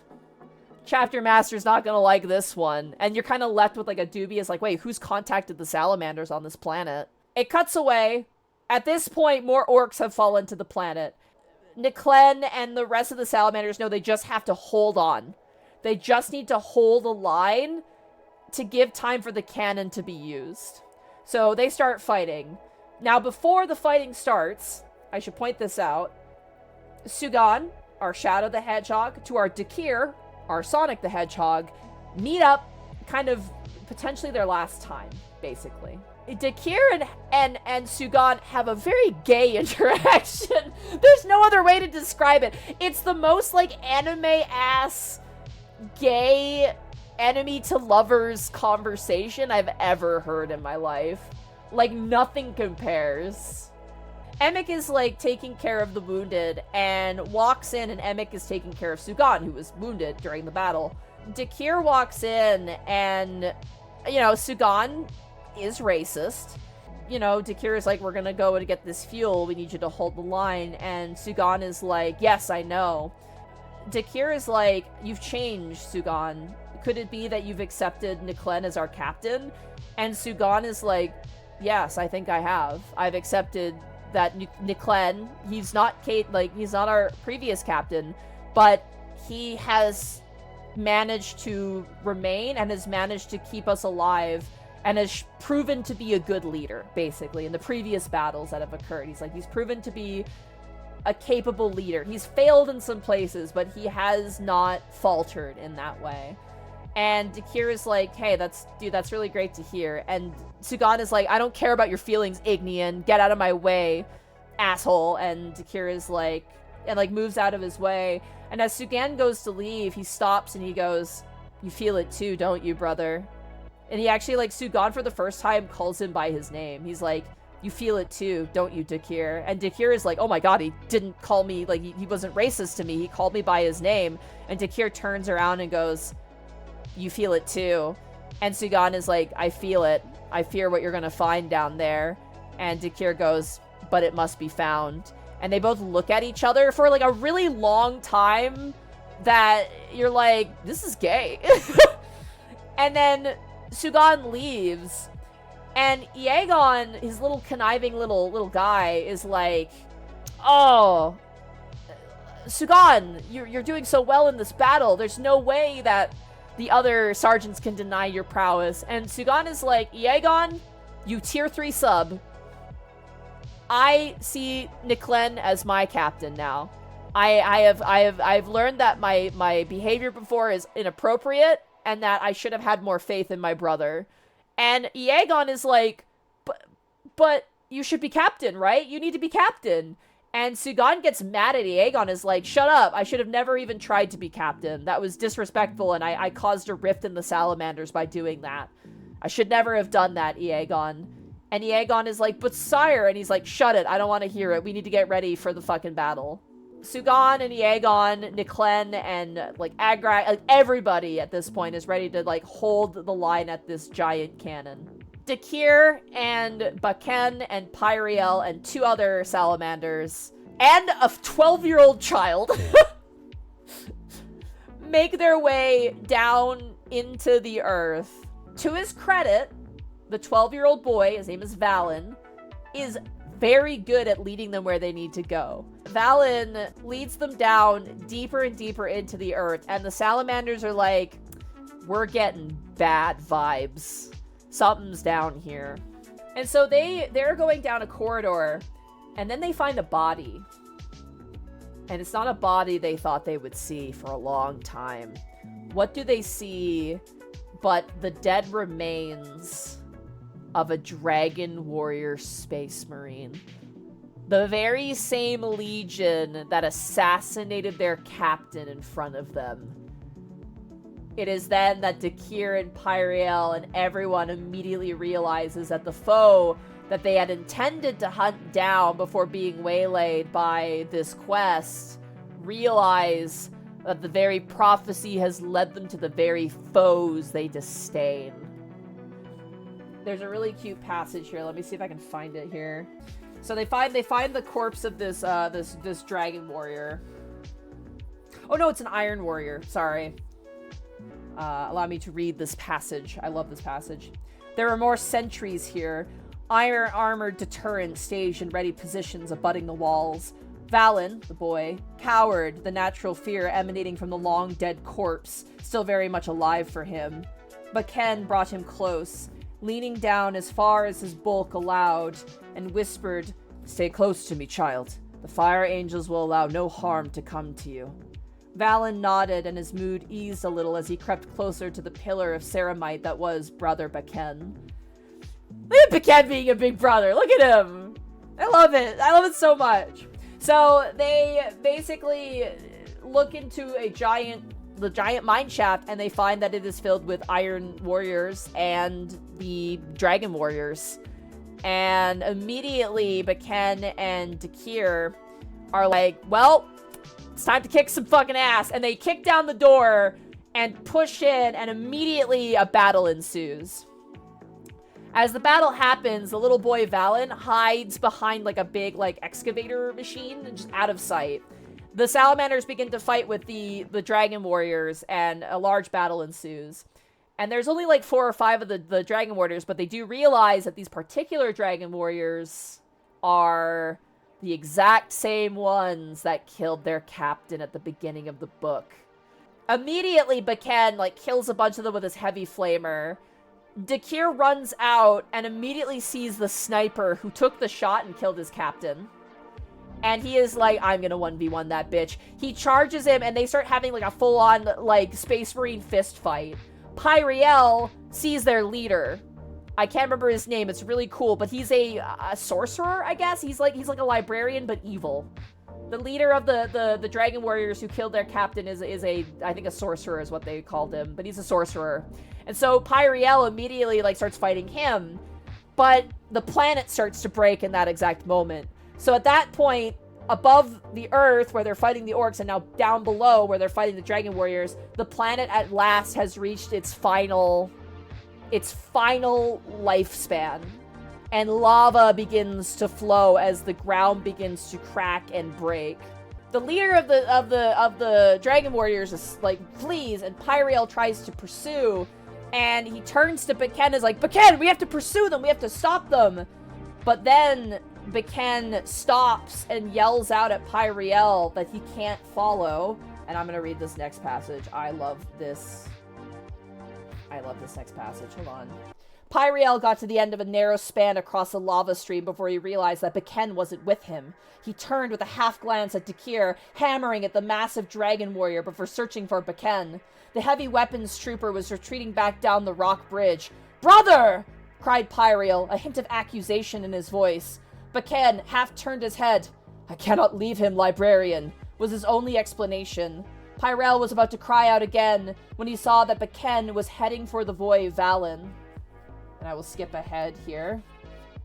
Baken reached the edge of the growing lava pool, slowly encircling Valen on his island of metal. The boy was choking on the sulfurous fumes, and smoke wreathed his tiny refuge. Baken would have to jump. He couldn't make it and return with the boy as well if he kept on his heavy flamer rig. Without a second thought, he disengaged the locking straps and shrugged off the bulky canisters off his back, laying them carefully on the ground with the weapon itself. He made this, by the way, chat. Baken made this weapon from scratch and has been with him ever since he was a Space Marine. So he ditches it. He just drops it, muttering a painful litany as he traced his hand lightly across the barrel of the gun he had forged and crafted. Baken rose to his feet and leapt to Valen. Climb on, boy, he said, once on the other side. The skeletal frame of the excavator was already buckling under the salamander's weight, whilst around them the lava crept closer. Valen clambered onto Baken's shoulders, clinging desperately to the fireborn's neck and pauldron. Don't let go, the salamander told the boy, and launched himself back across, just as the lava flow began eating away at the excavator, until in a few seconds it had consumed it. The molten stream raged through the cavern, bisecting it with a ribbon of vicious heat that had spilled over the rock span. There was no way back to Pyriel and Dakir, but Ken could scarcely see them through the smoke and falling debris. He cried out, Brothers! A spurt of flame erupted from the earth near where he was standing, and Baken stepped away, grimacing. Brothers! He bellowed again, his voice swallowed by the cracking of the earth, the roaring of fire answering him.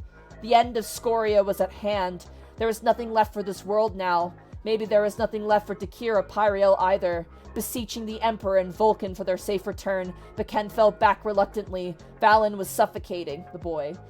The salamander heard it in the boy's wheezing breaths, his shuddering chest. Vulkan turned and made for the exit. Hang on, he said grimly, racing for the tunnel back to the surface. He saved the boy, chat! I love Vulkan! I love Vulkan. I love Vulkan! He's the best character in the book! He's like, this is my kid now. This little boy with his shovel, who is so violent. I love him. So Vulkan grabs Valen and escapes. Pyriel chases after the leader, and he chases after them, and by the time he catches up, they're getting into like a flying, some sort of like flying vehicle. And the leader of the Black Dragons immediately like throws out a spell and latches Pyriel to the ground, and he's like, brother, why do you chase us? And Pyriel is like, because you killed our captain. And the evil dragon warrior is like, well, that's what you deserve for betraying me, isn't it? And Pyriel is like, you betrayed us by conniving with evil forces. And the evil dragon warrior is like, that remains to be seen, brother. We will meet again. And they get on the ship and they escape. And Pyriel's like, damn it. Meanwhile, Dakir is having a full-on fist fight with a dragon warrior. And eventually, like, they are literally punching each other in the face and stabbing each other with knives. And eventually, Dakir, as the ground shakes, throws the dragon warrior into the lava and, like, almost falls into the lava himself. But as he's climbing up, Pyriel grabs him and brings him back up. Dakir's like, did you get the dragon warriors? Did you stop them? And Pyriel is like, no, they got away, brother. And they're like, we gotta get the fuel. We gotta get out of here. And so they grab the fuel and they run out. Worth mentioning, they had 2 other salamanders with them. They just grabbed fuel and got out.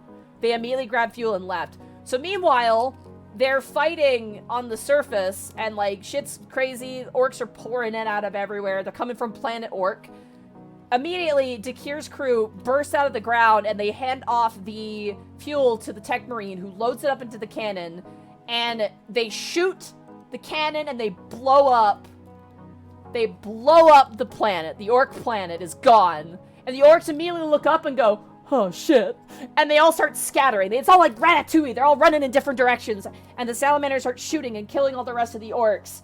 And as they're killing the rest of the orcs, all of the salamanders begin to chant like a Latin chant of victory, praising Niklen for his proof of battle. He proved himself on the anvil of war, being an actually good captain.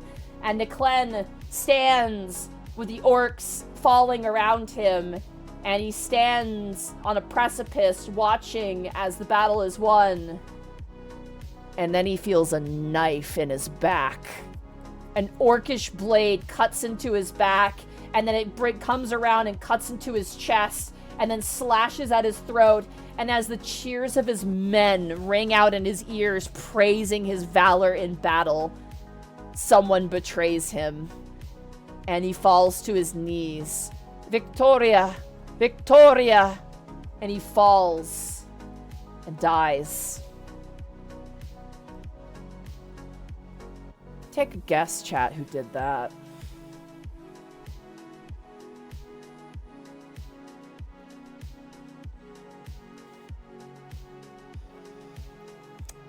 Aegon. Aegon killed him. The salamanders celebrate as the orcs are blown and are basically wiped out. But their celebrations do not last long, as Dakir and Pyriel and Vulkan and Valen make it to basically like a falcon, some sort of like, I don't know what the flying ships are called, but it's like a ship. I don't know what it's called. As they get onto the ship, they all hear that their captain has died somehow. Thunderhawk, that's it. Yeah, they get on a Thunderhawk. And the planet begins to erupt. They're like, shit, we still aren't out of danger yet. The planet's about to explode. We can't get off planet yet. And then Argos tech marine is like, guys, we can get off planet. Another Space Marine chapter has come and has given me a repair kit and is sending Thunderhawks to help pick you guys up. And who is it but the fucking Marines Malevolent? They show up at the end and they're like, hi, Salamanders, remember us? Remember how you didn't let us take all that stuff off of the Archimedes Rex? Well, we're here to rescue you, you assholes. The Marines Malevolent show up. They give the necessary components to save the ship. And there's kind of like a recap at the end as Scoria dies. The planet, you know, consumes itself.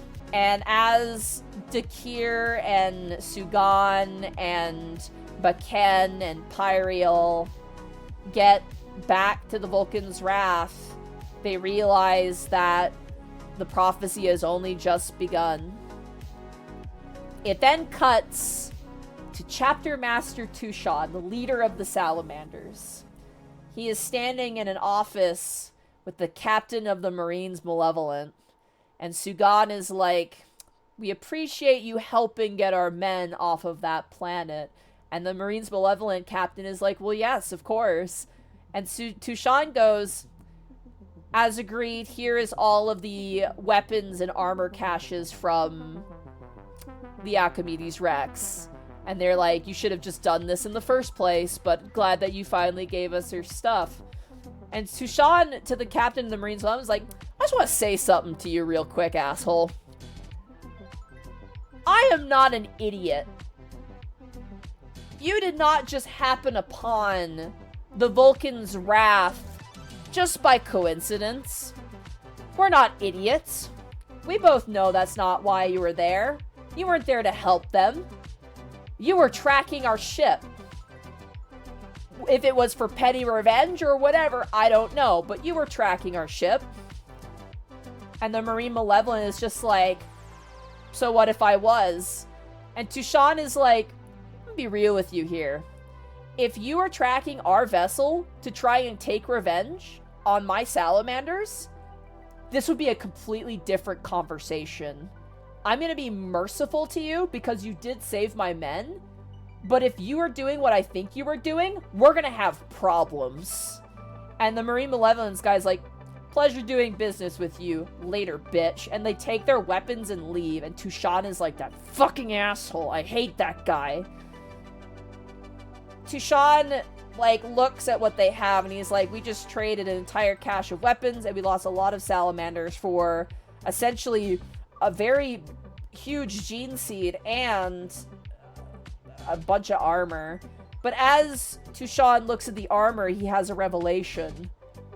If you line up the armor in a specific way, it reveals another map and another part of the prophecy. Which the prophecy says, a common among us will bring salvation or devastation. And Chapter Master Tushan is like, there's the next part of the prophecy. And at that point, walking into the room comes, like, the chief, like, the top, you know, top gunning librarian. Like, the librarian of the chapter, whose name I forgot. But he's, like, he's the librarian of librarians. He is chief librarian. Walks into the room and is like, Tushan, what does this mean? And Tushan is like, I think your prediction might be right. I think that Dakir might be who the prophecy is talking about. So they already know that Dakir is involved with a prophecy of some kind. And the chief librarian is like, so what do we do? And Tushan is like, we bring him into the fold. Collect Dakir and he will be joining us. Allow Pyriel to, you know, accompany him, but we cannot let him out of our sight now. So, at the end, they return back to Nocturne. Dakir is no longer a sergeant. He loses his position and apparently now has to do something with Tushan now. It's kind of left ambiguous. Sugan doesn't become a captain. He becomes a fire drake. the fire drakes were so impressed by his ferocity in battle, they were like, hey, let's get him in. Let's make him a fire drake. The new captain is Agatone. I still don't know if it's Agrax Agatone, but it is Agatone. Dakir and Pyriel speak on the matter, and Pyriel reveals, like, we've known that you've had these prophetic dreams, we've known for all this time, we've been keeping an eye on you, but now it seems as though the prophecy calls you to action. And Dakir is like, I don't know what to expect of this, and Pyriel is like, neither do we, but we're gonna do it, and you're gonna help us, and Dakir is like, alright.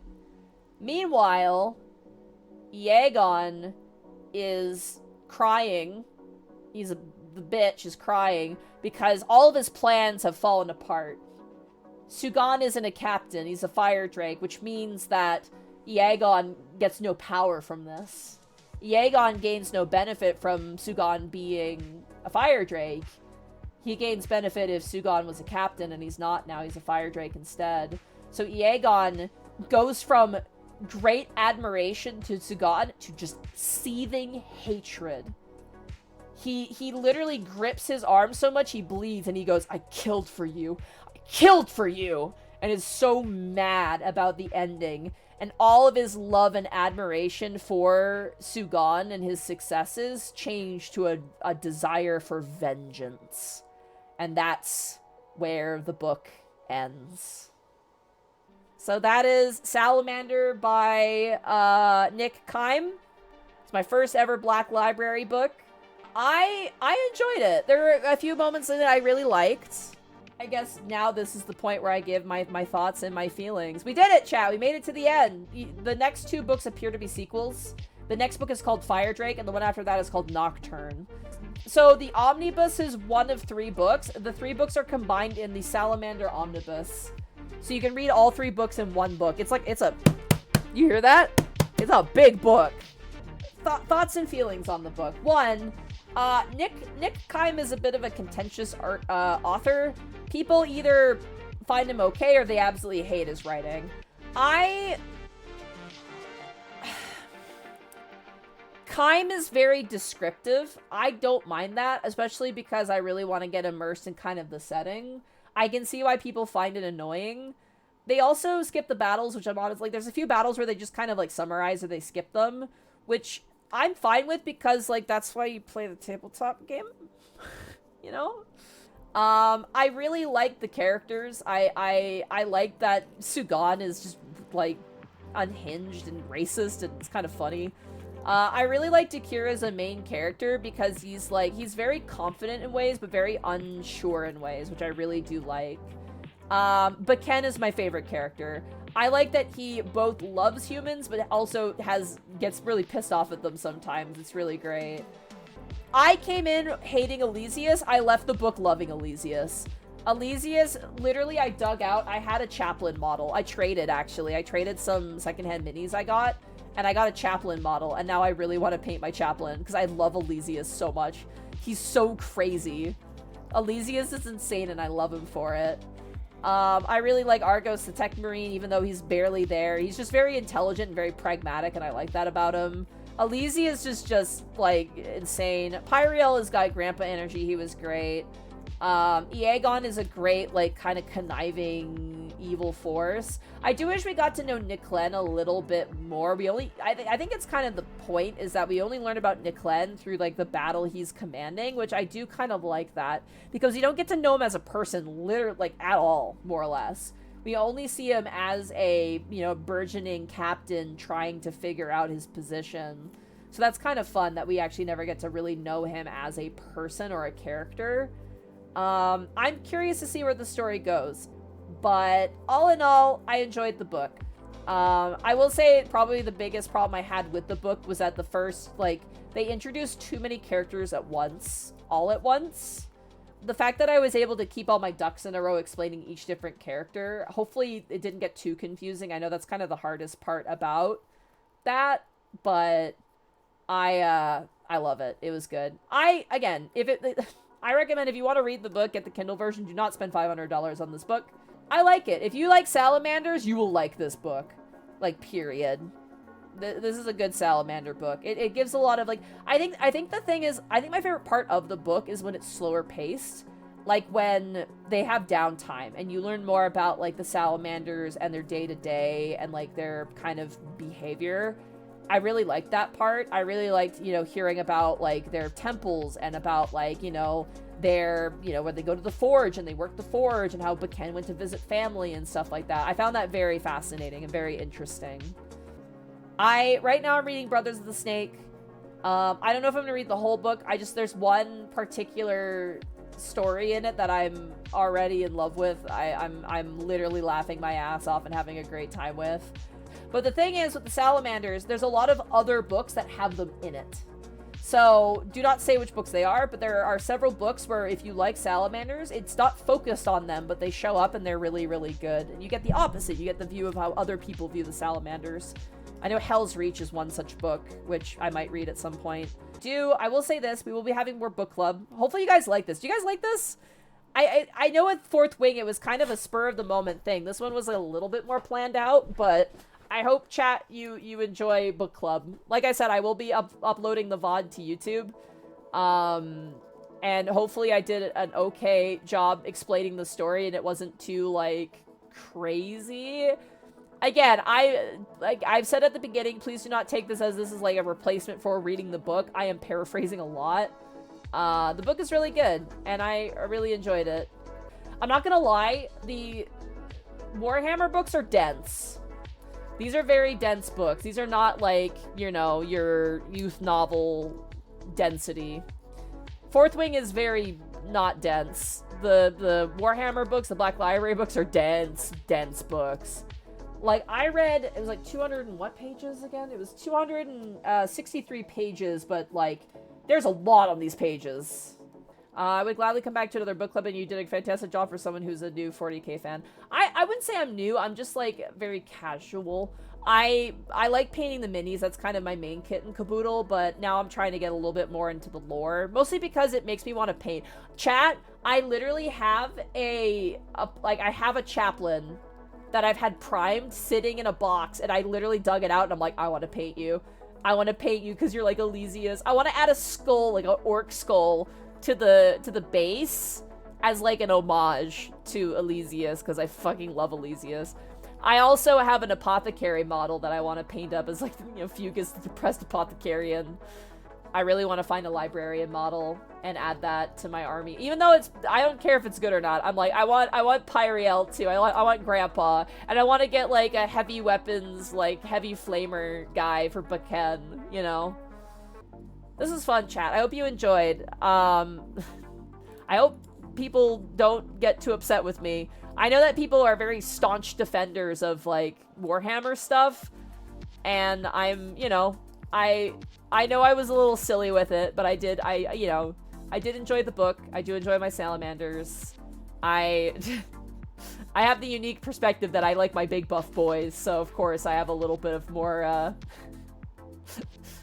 I like them. I like my big buff boys being bros and strong arms on their shoulders and affirmations, and I love Vulkan, like, being like, this kid is buck wild. He's mine now. I'm adopting him. This like kid is like more brave than an Astartes. I like this kid. What are my other favorite Space Marines? Ooh, probably if we're going with like base chapter, I like the Raven Guard. I like Raven Guard. I like their whole sneaky aesthetic and stuff like that. I think they're really, really cool. I also really like, it's kind of specific, kind of in the same vein, I really like the Raptors. They're like a successor chapter to the Raven Guard. Specifically, they're like kind of like the Catachan Jungle Fighters mixed with Raven Guard, basically.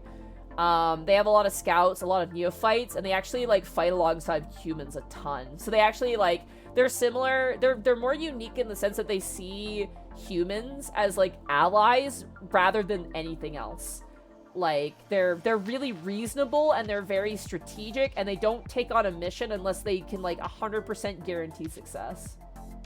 But, yeah, I like all the chapters. I think they're all, like, I like all the Loyalist chapters, mostly. Obviously, Salamanders are my favorite. I do also like, yeah, I like the Raven Guard. And I would probably go Salamanders top, Raven Guard second, and then probably Blood Angels third. My Vampire Artist boys. My Arts and Crafts Hungy boys. Wolves? I like the wolves enough, but I just like, I don't know. They're cool. They're just kind of simple. You know, they're Vikings in space. It's kind of on the sleeve a little bit. But they're pretty fun. Who knows? I might read more about specific legions and I might like them more than other. But yeah. Soon Monty must take a major Warhammer 7 branch out to other factions. I have 3 armies. That's the craziest thing about it. I'm a filthy casual and yet I have 3 armies. I like painting the models a lot. I have a Imperial Knights army, which is, I'm trying to make like my big high point army because I do like Imperial Knights a lot, and I also have my own fucking fan fiction for it. I have my Salamanders, who I love, my beloved. And then I have a Tyranids army, actually. But my Tyranids are more just like for fun painting ones, which is ironic because all the rest of them technically are. But like my Salamanders are like my playing army. My Imperial Knights are like my big painting and playing army. And then my Tyranids are like my painting army. I do also have a Raven Guard kill team, and I'm currently working on a Vespid kill team right now too. So I have some other stuff that I do. So I do run some Xenos, Tyranids, and now the Vespids. So yeah, I'm not a big fan of the Eldar. Like Eldar is the one where I'm like, they're twinks. That's probably why they're twinks. I really like my Knights though. If I had to pick my army, I think it would be the Knight army, the Knight and the Salamanders for sure. But I really like my Knights. As well as I have like my Sylvaneth army for Sigmar. That's the other one. I have Sylvaneth. And they're my lazy army. they're my you know, dry brush and be done with it army, but they look really good. I haven't played. I played Sigmar once and then never played again. There's a pretty strong scene here in town, but I hope you guys enjoyed book club. We'll be back probably. I want to finish Brothers of the Snake. And maybe either after that do the next book in the Salamander Omnibus, or maybe tackle the Horus Heresy novel, or maybe tackle a different book. We'll see. But yeah, I won't do this for every single book I read, I don't think, but I like sharing stuff. And as always, I recommend if there's a book you're interested in and you're like, oh, you should check it out. Books are, chat, I'm going to clasp my hand on your shoulder. When you don't buy them previously used, like Black Library books are very cheap. Also, libraries offer options as well. So, you know, reading is, you know, take a look, it's in a book, a reading rainbow. Reading is a very fun, cheap hobby with a lot of engagement. So I highly recommend it. And thank you guys so much for hearing me gush about Space Marines.